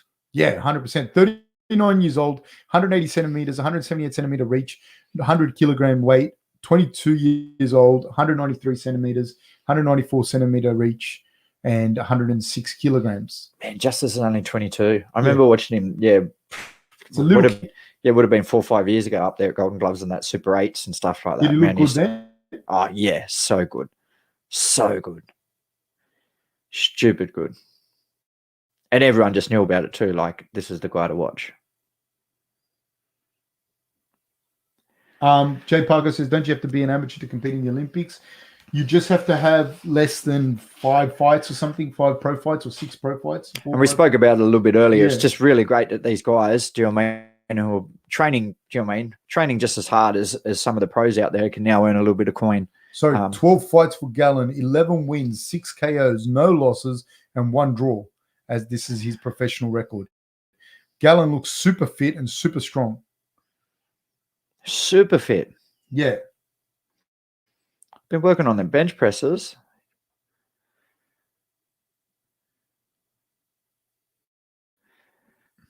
Huni's a big boy, man. Yeah. In real life, he's a big fucking gentleman. Telling you, he's a big guy. So there's his professional record. 4 fights, 4 wins, 3 KOs, no losses, no 0 draws. Yep. But as you said, as an amateur, over 100 amateur fights. It's a big experience. Yeah, that's a lot of experience. Let's see this fight, man. Do you think Gallen's going to come in strong? Well, I think he thinks that Justis is going to come in strong and chase him straight away in the early rounds. I don't think so. I think he'll stay patient and pick his punches and outbox him in them early rounds and try to wear on him. Abdul Yusuf says, I know the famous Fab, but who is the other guy? The other guy is Eli Hedges, the Ballina bomber, the brawler from the back streets of Ballina. Is this Abdul Yusuf from Ashcroft High School? Tell me it is. Tell me it is, please. Okay, so we're about to start. The old Ashcroft High School coming up again, eh? Yeah, just seeing if it is. We're off, people. Here we go. Justis in the center of the ring. Gallen goes looking for a jab to the body. Justis with a nice high guard with that, keeping that right hand on the phone. But even when you're looking at him like this, you can see how fundamentally sound Justis is. Yep. Gallen goes in and clinches straight off the bat. Nice check hook by Justis. Justis, the level change that Justis does. Oh, he hits him with a left hook, does Gallen. He comes in hard. This is what Gallen wants to do. Yeah, and he's hitting Justis up against the ropes. Justis gets him in a modified guillotine. He's got an underhook. Gallen's trying to push up against the cage, against Justis and push him through. Let him. Justis staying composed. Nice jab by Justis. He's trying to keep Gallen at the end of his punch. Nice right hand by Justis to the body. Justis got nice level changes. He's got really good ability to pivot, move, and change angles. Early on, I see Gallen being dangerous, but here I'm seeing that Justis is starting to find, even so early in the fight, starting to kind of find his distance a little bit and land those shots. But this is exactly the type of fight that Gallen wants to make it. He wants to push up against him, use his head, and just try to work them inside punches. But at this stage, he's getting caught on the way in. And throws something over the top. Oh, big rips of the body by Justis Huni. Justis hitting Gallen pretty hard here to the body and to the head. He's shaking a bit here, Gallen. Oh. Yeah. Gallen's taken some shots already. And now Gallen's moving backwards. He's got hit by a check hook to the temple by Justis. Justis with an uppercut and a little check hook. Gallen's still dangerous, though. He's a very, very strong man, but he is wobbly. Yeah. I seen him a little bit of a wobble in the knees, I thought. 1 minute to go in this round. Justis Huni is a monster, ladies and gentlemen. Gallen's as tough as they come. He's taken a jab off Justis now with 53 seconds to go. Jab to the body by Justis. He's hurt. I think he's hurt Gallen with some of those rips to the body as well. Nice jab again, finding a home. Now Justis is fighting at a distance that he's more comfortable with. And that ability for him to slide back and hit with those counters is really fantastic. Hits Gallen with a right hand to the body. His level changes for a tall man is spectacular as well. 28 seconds. I do believe that Gallen will survive this round. Justis now landing the 1-2s on Gallen. Gallen will come out dangerous in the second round. Oh, gets caught with an uppercut on the way in, and a left hook does Gallen. Gallen showing on a very, very good, but he does not want to get hit too much like that by Justis. 5 seconds to go. First of a possible 10 rounds. Wow. Justis' ability to hit him with them short shots on the way in, but and it's continuous that right uppercut as he's coming in, and then that left hook, or even that check left hook is just that's the difference. And his ability to change levels, for such a big guy. Because you can see Gallen's game plan is he wants to keep a really high, tight guard, get in there and try to bully him up. But Justis is just catching him on the way in. He's just too crafty. He has just seen too much. Yeah, he's got too many punches. Do you know what I mean? A variation of punches. It's not just a simple 1-2. He's got them all, and that's how come we've got such high hopes for him. And that. I think the problem is that after about 2 or 3 rounds, I think that the punches chance for Gallen goes completely. Especially if he keeps getting caught on the way in like that. And I definitely think there was a little shake a leg in there. Sure, a couple. Round 2. Gallen trying to come in, and his ring craft of Huni is very, very good, man. Like he just slides in and out of that range. Gallen got him with a nice left hook at the start of the round, but that's the experience of the 100 amateur fights. Do you know what I mean? Knowing where you are in the ring as well. He's so comfortable now when he's hitting him with those jabs, and he's just outside of Gallen's reach. And then when he doesn't feel comfortable, he just steps away and then starts again. So good at it. Gallen in the middle. Oh, Gallen gets hit with a big right hand on the way in. Gallen with a great chin, but geez, man, that was a big right hand. Yes, it was. Big right hand from Huni. The corner felt that sweat. Oh, my God. Big rips to the body by Huni.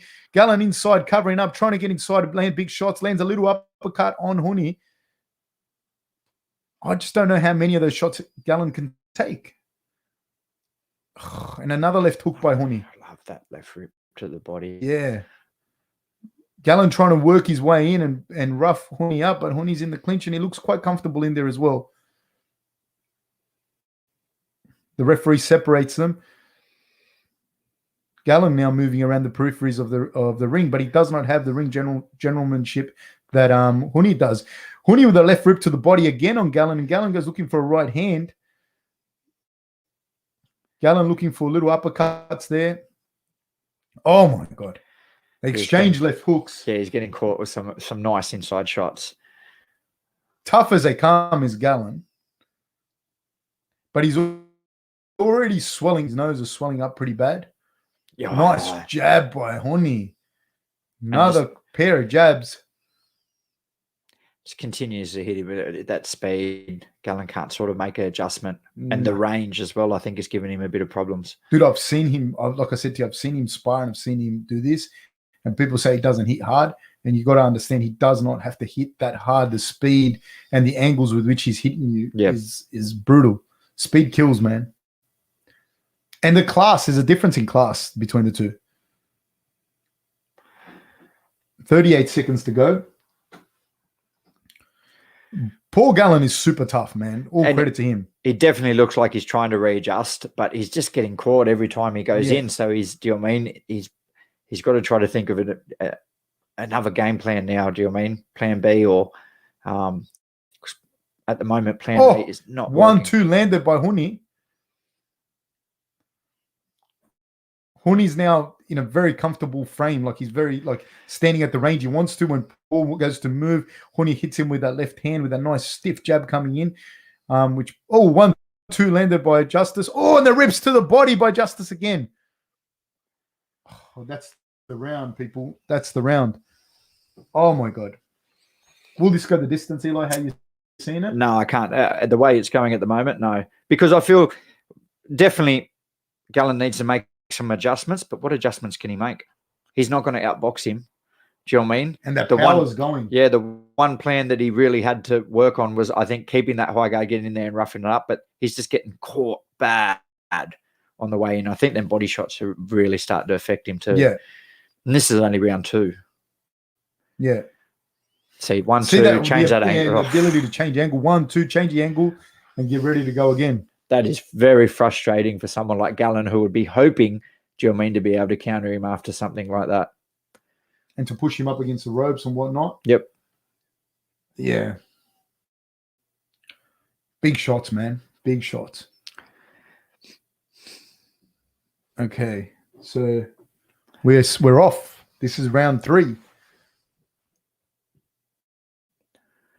But now you can see that Paul has slowed down. He has slowed down in as far as he can't push Huni up against the cage. Oh, he comes in and Huni goes looking for that uppercut. And then another rip by Huni to the body and then a right uppercut by Huni. Paul answers with a right hand of his own to the body of Huni. Big uppercut landed again by Huni and an uppercut landed by Paul. It's just every time that Paul comes in with that right hand, he's just shoulder rolling and just going with that right uppercut and just timing it perfect. And then when they wrap each other up, Paul's not doing a lot in that pummel. And Justis, they both exchange a pair of jabs there.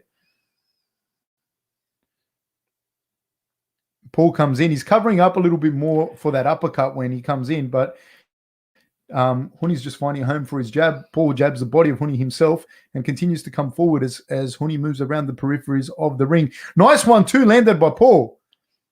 Didn't land flush though. Huni rolled with his right hand on the phone. Paul's trying to rough him up here, but there's 1 minute and 48 seconds. This clinch tires you out immensely as well. And Paul's taken a lot of punishment earlier on.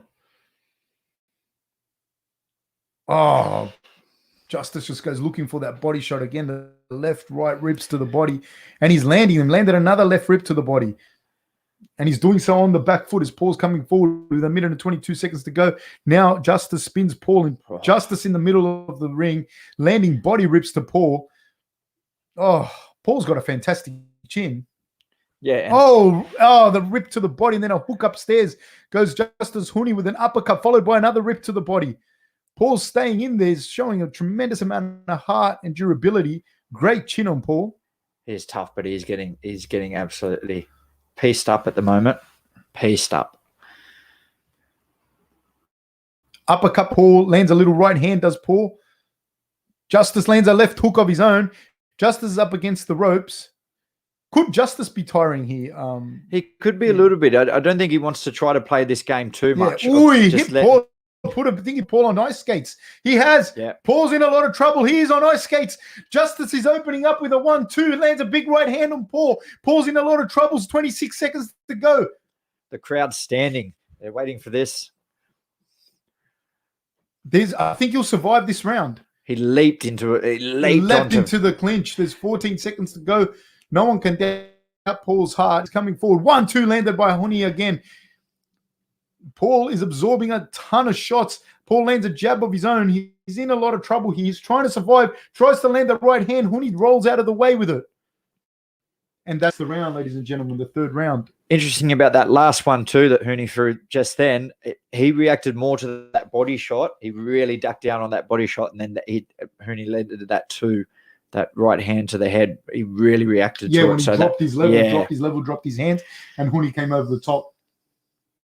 So that body, that investment, he's put plenty of money in the bank and that investment on the body. Do you know what I mean? He's loaded up on that. People do not understand how much that. The referees are telling him he needs to see something. So the referee's already concerned about him. This look on Paul Gallen's face is actually worrying. Yeah. Do you know what I mean? It's a look of, I don't know what to do. And he's hurt, man. He's really hurt. Some clubbing shots. Oh, man, Huni, he hits hard as well. Like people saying he doesn't hit hard. He hits hard and fast. Yeah. Like, we're off, people, for the fourth of a possible 10. Oh.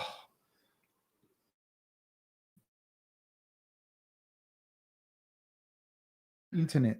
Oh, we're back. Yeah. Big right hand landed by Huni. Left hook, right uppercut by Huni. Paul saying something to the referee. I think he's complaining about a head clash, but he seems to be leading with the head He's a lot. That's leading with the head, though, yeah. Oh, my God. Big combinations by Huni as he's got Paul in the corner. He goes looking for a right uppercut, does Huni. He has no answers here, Paul. No answers at all. Outside of a lucky punch, I think that Paul's going to get really badly hurt if they let this fight keep going. Because he's won none of the rounds. No. Gallen's doing a fantastic job of showing a lot of toughness and some boxing skill. I just think he's outclassed. You know, like massively outclassed by Huni. He's found no home for a jab or a, do you know what I mean, a rangy punch. It's only when he gets in there and ties it up a little bit, he can find a bit of a club. Beautiful check hook by Huni. Huni with his hands down now, landing almost at will. He's landing jabs on Paul. He's got his hands down low. He's feinting. Paul's eating the feints and then moving. He's got Paul very, very badly hurt. He also looks very tired, but that's that investment to the body. Yes. You know what I mean? Yeah. And also reacting to the feints and the whole thing because he's way behind. It shows the levels of what Huni is, you know. 1-2 landed by Huni. He's very patient as well. He doesn't load up hugely on the shots. He's patient, knows what he's doing. Yeah, there's no tell behind his shots. Yeah, that's the thing that gets people. Yeah. Paul Gallen got a little bit of a right hand in there in the clinch. He did. I don't think it had too much behind it. Great work, young man.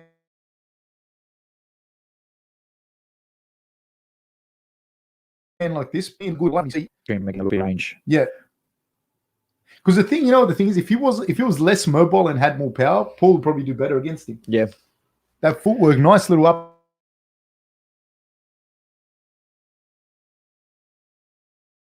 Huni lands another good jab on Paul.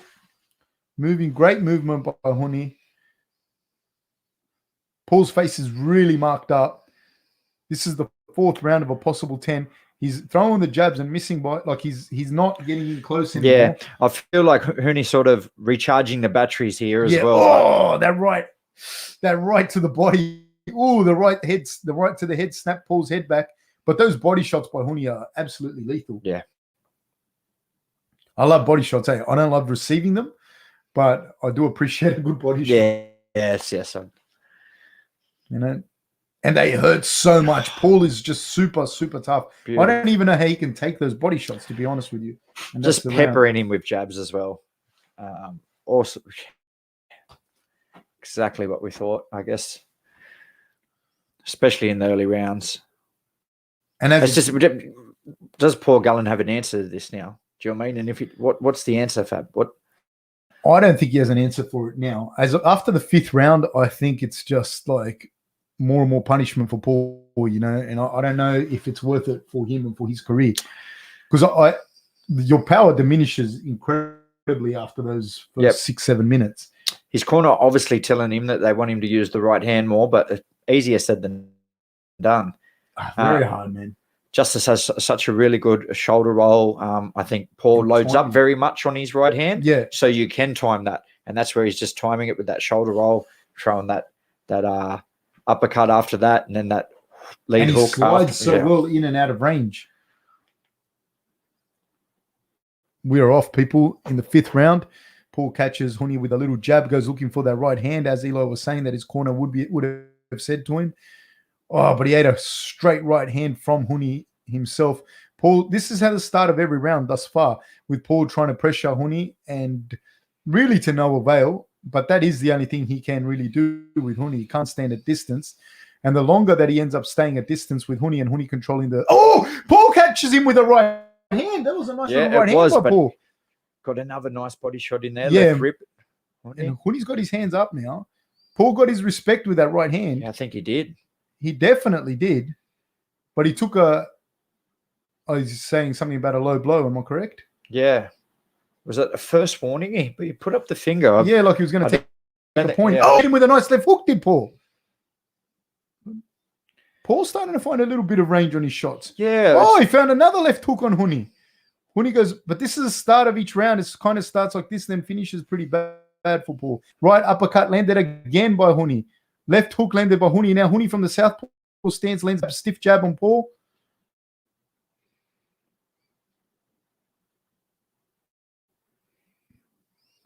Interesting. It's a little bit more of a shorter range now that Huni's fighting out, a range where Paul's been able to hit him a few times. What's happened here? A little bit of issue, with the tape on the gloves. Now, this benefits Paul, in my opinion. Yes, it does. Any break, any sort of thing that benefits Paul. Because anytime that Paul has a break, he can come out and start doing the part which is holding and throwing power shots. He will have a second wind as well. He's a well-conditioned athlete. Very, you know what I mean? He will have a second win. You know? Oh, they exchange shots again, but Paul's taken a few shots there. Thus far, but Paul's punch is now becoming a little bit more laborious. I think at the start of every round, you see Paul looking very, very good. Not very, very good, but you see him looking very strong. Oh, he hits Justis with a little left hook and then snaps Justis's head back with a nice stiff jab. Does Paul Gallen. See, Justis should not be fighting at that range where Paul Gallen can hit him with a jab. A little bit concerning. He's hitting Paul now with the jabs. There's 58 seconds to go. Justis measuring. Another nice jab by Justis. Good jab. Snaps the head back of Paul Gallen. Doubling it up. Right hand landed by Justis. 1-2 landed by Justis. Doubled up on the jab, actually. Then he goes to the body. Justis looking very comfortable. That's the start of every round. It's the same. Paul coming forward and then finishing off with Justis landing a lot of shots. 24 seconds to go. It was just the composure. Yep, and Justis rides out the storm and then he's able to hit. Oh, huge right hand he landed on Paul Gallen. Paul has such a good chin, eh? Yes. No one's going to doubt how tough he is. And just having a good chin too. Oh, lands a nice stiff jab, does Justis. Right hand to the body, Justis. Right uppercut, left hook by Justis. And that's the bell, ladies and gentlemen. Wow. A better round for Paul Gallen at the start of it, but ended quite similar to the rest of the rounds. Wow. But that was the first time in the whole fight that Paul Gallen landed a jab or found, found a home for that sort of 1-2. The whole rest of the fight, he hadn't even looked like landing one. So in his corner, hopefully they're telling him, don't get complacent in that range. Make sure, you use your footwork. Do you think that Justis, that Paul can still have the power to put Justis away? Still in the later part of this? Yeah, so I think he could catch him. I don't think he could, knock his lights out, but I think, he could catch him with a good right hand. That's going to wobble him a bit, but it'll be in the earlier stages of a round. It's just Justis needs to make sure he doesn't get complacent on his footwork and his movement, which, when you get tired, that's the first thing, to go. Absolutely. The legs get tired, so you're a little bit slower. Oh, Justis slid out of the way and threw a nice check hook. And this round has not started like the other rounds. Saying that he comes out and then looks like a featherweight, Just the way he moves. Yeah. But he's got a very amateur style. Like by amateur, I mean the amateur boxing style. And that's where I think a lot of that comes from, when people say he hasn't got power. We'll talk about that in a sec. Oh, now Justis getting way out of he's hitting Paul, and Paul can't counter now in this round, in this sixth round. Yeah, well, he's obviously made that adjustment there. They've had a yarn to him about that. Yeah. Make sure you get back to that range. Justis moving on the peripheries of the ring. Paul trying to chase him down. Paul coming in with the peekaboo style to try and push Justis up against the ropes, but Justis looking very comfortable. If anything, Paul's looking a little tired in this round. He's put Justis into the corner, but ate a huge jab. 2 jabs in a row Paul has eaten. Huge heart from Paul, and a great chin, great display. So Gallen, why he's in here, he's really got to work. Yeah. But he looks like it's getting more laborious for him to do that. The huge body shots landing by Justis. Huge ones. And he's ripping the body, ripping the head, hit with a right rip to the body, then a right uppercut. Gallen furiously trying to pummel with him, but he's not getting any real success in that clinch. Oh, he feinted that jab. See that? He feinted the jab and then hit with the uppercut. He feinted the jab, then hit him with the right uppercut. Very, very nice. Rips to the body by Huni. Gallen definitely feeling it. More rips to the body by Huni. Right and left rips. Then he goes up high with the right hand. Yeah, his hands are down because he's worried about them body shots. It's so bad. Those body rips are so bad. Paul's having problems, I think, with this. How tough is Paul Gallen, man? Big right hand lands by Huni. 39 seconds to go in this round. In the 6th round, Gallen is in all sorts of trouble, but I think he's going to survive this round. I think he's going to survive. He's doing everything he can to survive the round.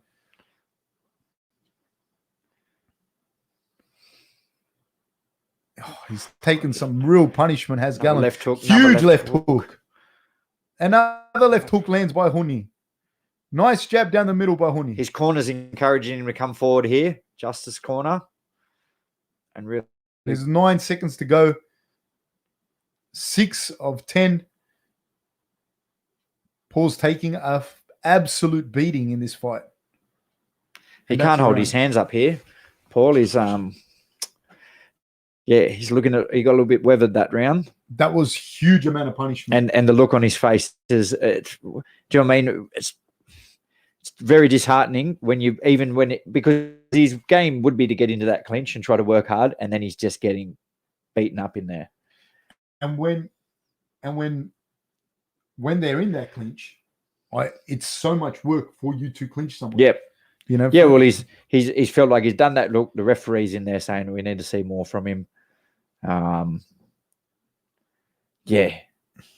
that last round, very worrying signs. Hands down. Stepping, not staying in his boxing steps. Do you know what I mean? When they start to step because they're exhausted. Some really worrying signs for Gallen. So let's see. How much do you think Like, at which point do you throw in the towel if you're because Gallen's still starting off okay, but he's extremely unmatched, and I think Huni could really, he could really hurt him in this. Yep. You would have to be definitely looking in the 7th and 8th round. Yeah. Do you know what I mean? And if it continues how it did in the 6th round, then yeah, you really need to start asking yourself if you're exchanging in the corner. jabs. The exchanging jabs and Huni coming off the better of those 2 jabs.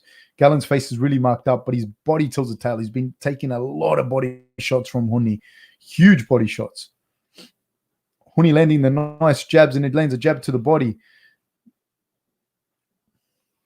Huni's looking very comfortable in there. Looks like he has Paul's timing quite well. Nice jab to the head by Huni.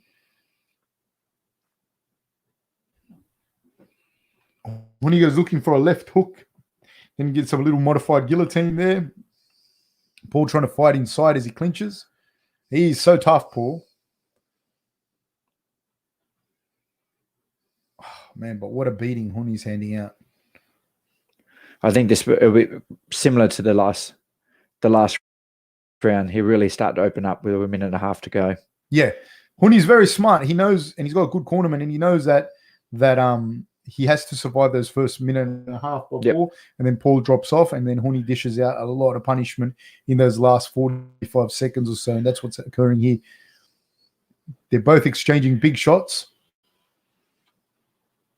Paul still has some shots early on in the fight.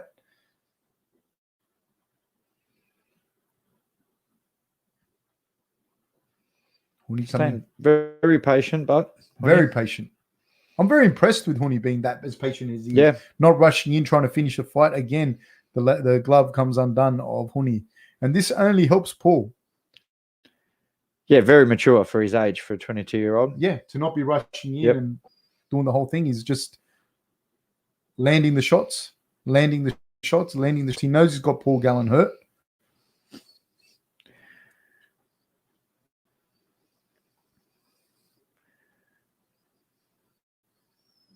And we're off.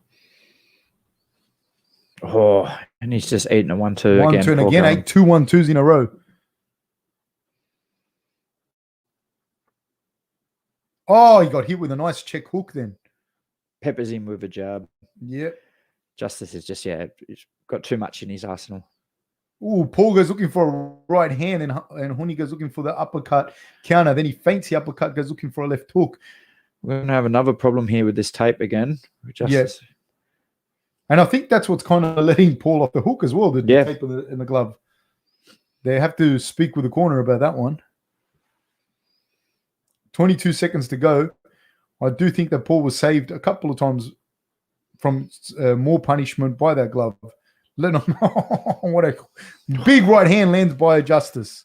That one caught Paul with his mouth open too. Yeah. You see it. Another good jab by Huni. Worrying signs, Paul Gallen's mouth open. I think Paul's... Oh, that's a round. Yeah, they really need to address that tape. Because that's letting him off the hook. Yeah, yep. It's not being able to... Justis to be able to put it together a whole minute and a half. And Justis needs to really be open up like that. Yep. Man, he is super, super durable there. Because he has taken shots, like flush, big shots. Big shots. So we're going into round 8? I believe so. Yeah. What chances? So I don't know so much about win, but if he survives, it's going to be a big thing for him to say, I did the 10 rounds with you, and he'll say whatever. Yeah. Oh, of course. He'll be able to... Yeah. Yeah, with his marketing, he'll be able to win another fight with Justis. Well, he's got the contract regardless. We're off. Gallen trying to get in close and box Justis up. Or not so much box him up, but rough him up rather. With in the 8th round. Little right uppercut. He is. I like the maturity that Justis shows. Nice combination by Justis' body and the head. Gallen getting in there and trying to rough him up as much as he possibly can. But Justis is not even remotely concerned here.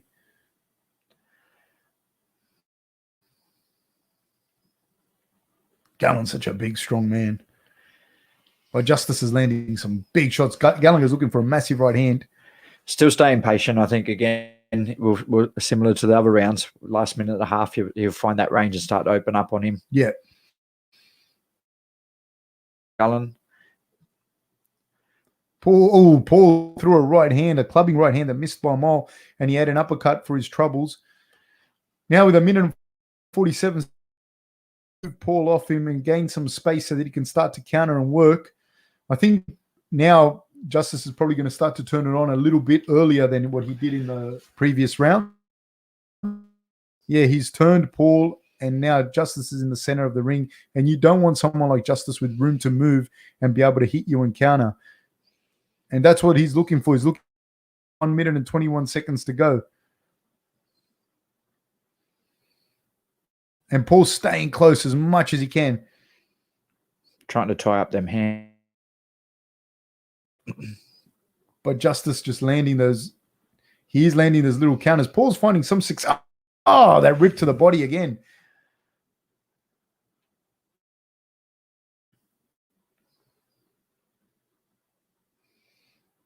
Is Justis tired here, Eli? I'm not sure whether he's tired or he's feeling the effect too much of Paul. But yeah, he's not working really hard to get to that range, is he? Sort of falling into that what Paul Gallen wants to do. Paul goes looking for a left hand of his own. Justis not doing a lot in this round. There's 28 seconds to go. Yeah, maybe just recharging the batteries a bit. Paul goes looking for a big right hand. This is probably one of Paul's better rounds, although I don't see him winning this round. But, big uppercut. Nice, tidy uppercut landed by Justis. Again, catching him on the way in, looking for that right hand. Yeah, absolutely. Good exchange there by both guys. That's the round. Wow. That was a bit of a nothing round for Justis. Yeah, it was. But maybe, that's Paul's best round. 100% his best round, but I still don't give it to him. Still got caught way too much on the way in. I think his body shots, Justis' body shots, were still had a little bit more pepper behind them. Yeah. But maybe Justis just recharging the batteries, come out for a big 9th round. We'll see. Paul's going to come out very, very, very strong in this. I think he will. To make it to this far, he would still think he's a chance. Don't worry. How sore is he going to be tomorrow?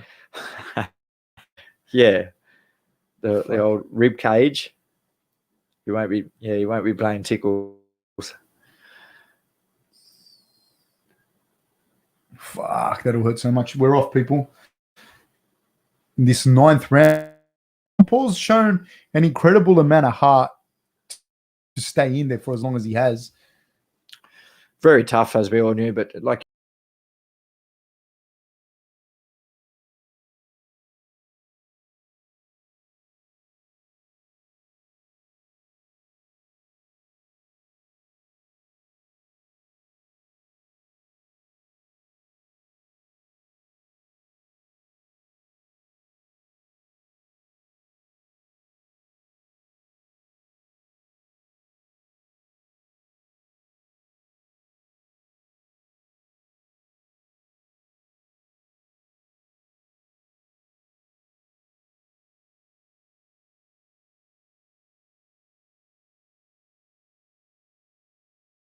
Add to stream. Yep.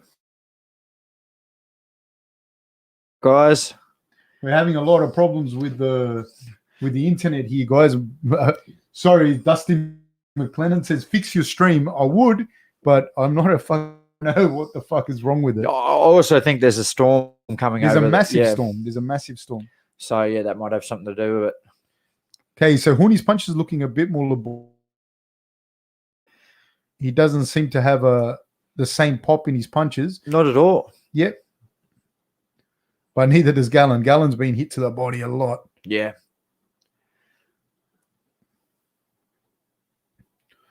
It's a lot more laborious from Justis, his punches. They both look a little bit weathered, a little bit tired. Yeah. I don't think I've seen Justis this tired before. Nah. But Paul's in a lot of trouble with a minute to go in this round, in this 9th round. Paul's looking not the best. He hit with a huge left hook there by Huni. Yeah, there's a huge storm here, guys, at the moment. So my apologies for that. I could not control that.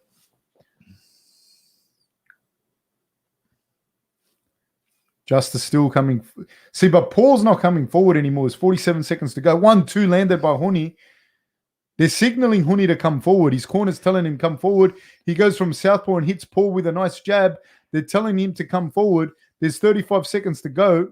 Huni turns, trying to turn Paul. He has turned him. So yeah, I think he can really turn it on him in it. Oh. There's 28 seconds to go. The referee is even He's landing some very shots closely. on Paul. 20 seconds to go. Paul's tough as they come. Gets hit with another liver shot. He's not returning anything. No, he's not returning anything. He's absolutely exhausted and really, really badly hurt. Man, 5 seconds to go. Paul's hanging on for dear life. Huni hits him on the break. Paul hits him back on the break. Oh, he is absolutely exhausted. You see him go into his corner. Do you think they would have stopped that fight if he didn't tangle him up in that last little bit, or if he wasn't Paul Gallen? Like knowing that he's that tough, knowing that who he is, etc., etc. No, I don't. The referee, you can't be biased like that. You can't go just because you know someone's tough. I'm not going to stop the fight, regardless of who the person is. You need to be. Do you know what I mean? Yeah. There's got to be consistency around the way that you would stop a fight. I think this is Paul's taken a lot more punishment than had he have just been caught. From round 3, the referee's been over in that corner saying he needs to see something or he's going to stop the fight. He's continuously going over there, and they're continuously having problems with this tape around Justis's gloves. Wow. I'm really upset. Back. We are back. Would be furious if it would just cut straight out. Okay, they touch gloves. This is the final round. Round 10, man. How well has he done to be here at round 10? As far as toughness, super tough, eating jabs. But honestly, I think as for his health, I don't think it was good. Like, honestly, had he have been stopped early, it would have been better for him. Paul goes looking for a right hand of his own. Paul's punches are landing short. Is Huni going to pour it on is my question here. 2 minutes and 32 seconds to go. That's a long time to be there when you're hurt. Huge check hook by Huni. Huni wobbly. It's Huni wobbly. Right hand. Paul's in trouble, man. He's been hit. I think Huni just slipped a little bit in the center of the cage. Huni's hitting him now with he's coming forward with his hands low. Paul shoots for a single leg. He's taking him down.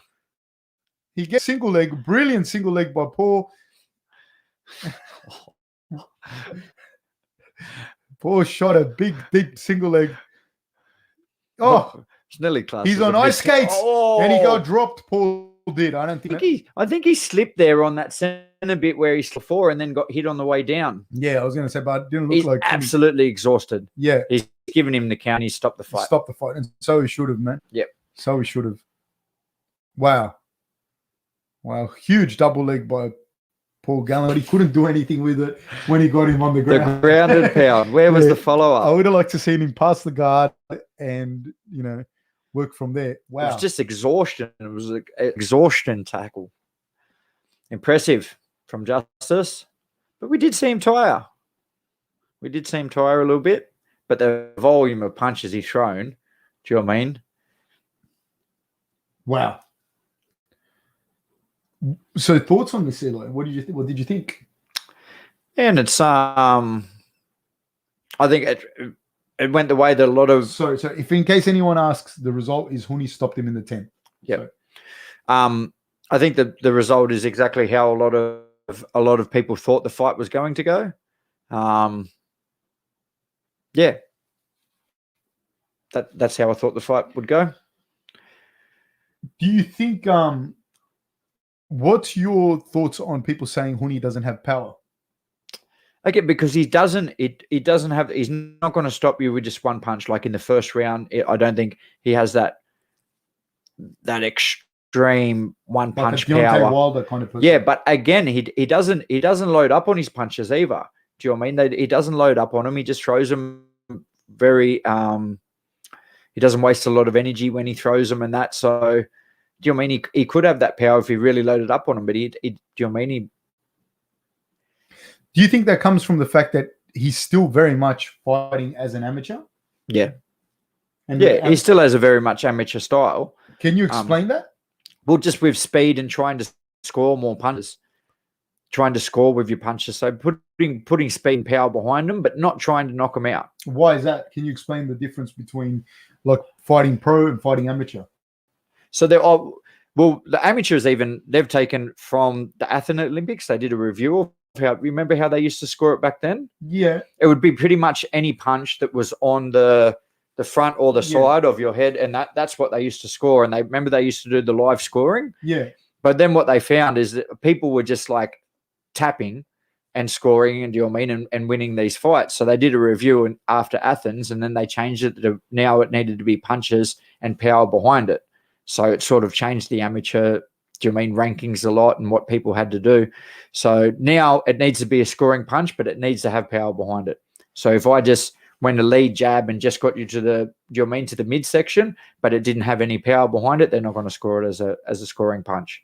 So now it needs to have some type of power behind it. So what you'll see a lot in amateurs now is they'll nearly go back to that bouncing back and forth, and then they'll leap in and throw really, do you know what I mean? They try to put some power behind it. Very much how Justis does. That's how Huni fights. Yeah, very much how he fights. Do you know what I mean? And really using that body, rolling with the body and stuff like that.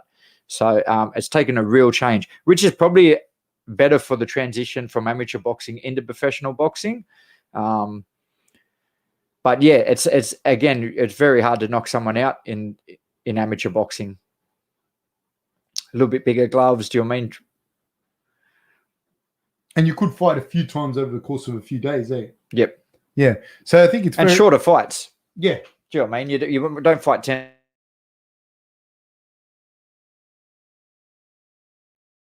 rounds. Is that a win for Paul Gallen, going that long? I think he'll say it's a win. I think, but in fairness, like if you look at this fight again, like if you look at this whole fight again,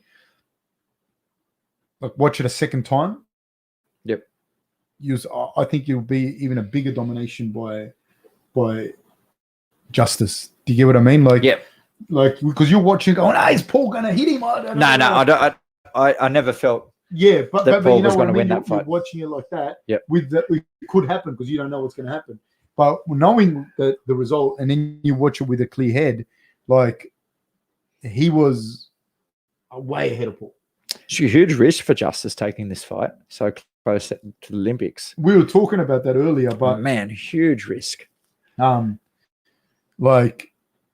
it also got him elevated, a big payday. Huge, you know. Yep. And everybody knows who he is in Australia now. Yeah. So everyone's going to be watching them boxing.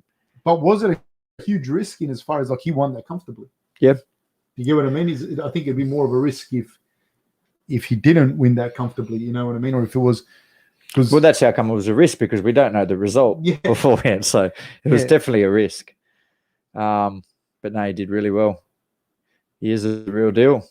And so for Paul. So for Paul now, I'm sure he'll call out someone. He's got plenty of options. Do you mean he could go back to Lucas Brown? I think he's got Sonny Bill Williams. Do you mean Sonny Bill Williams is back in camp? He's been doing plenty. He's been doing plenty of sparring. But I do think Sonny Bill Williams first. He'll fight someone else, get his name back out there that he is boxing, and then look for that Paul Gallen fight. But who's going to be on the A and B of that? Who's going to demand the more money, Sonny Bill Williams or Paul Gallen? I think Paul Gallen. Yeah, as a boxer. Yeah, maybe. Over Sonny Bill Williams. I don't know. I'm just saying. Ooh, got angry at me. Money Bill Williams. Sonny Bill Williams. Money Bill Williams. Maybe. I don't know. But it depends on, Sonny Bill, if he goes fight someone now and builds that name up and That's creates a lot of interest. 100% true. Goes out, gets a big knockout against someone. Yeah. But correct me if I'm wrong, has Sonny Bill Williams fought anyone like the guys of the caliber of the people that Gallen's fought? Man, he thought Bofa, and Bofa came out and said that was a rigged fight, but whether it was or it wasn't. But Bofa is a bit long in tooth. Yeah, he is. Yeah, he is. He fought Tyson in 99 or something. Yeah. Like that's how far back Bofa goes. Yeah, but he's still a world caliber fighter. But other than that, no, I don't think he's fought anyone other than that at that level. But who do you favor out of Sonny Bill Williams and Gallen? Oh, I think Paul Gallen at this stage. I favor Gallen. Yeah, depending on how much Sonny Bill Williams has been improving, or until he has that next fight, we don't really know. Which I think is very close to announcing. I'm sure he hasn't announced it before this fight because all the spotlight is on this fight. I reckon we'll hear it in probably the next 2 weeks about Sonny Bill Williams and what he's doing with his boxing career. I'd put my money on it. All right. Well, Eli, thank you so much for driving out here in the storm. Thank you, Fab. I really appreciate it. Guys, we really, I really appreciate everyone for coming on here. Thank you so much. I am really grateful for everyone that supports the show. Please like and subscribe. Follow us on Instagram if you haven't already. Eli will be starting an OnlyFans page very soon. So, yeah, thank you very much, guys. Thank you. Please like us, hit the notification bell, like and subscribe. Thank you so much, guys. Thank you very much. We will be covering the UFC event this weekend. So thank you very much, guys. Take care. Thank you.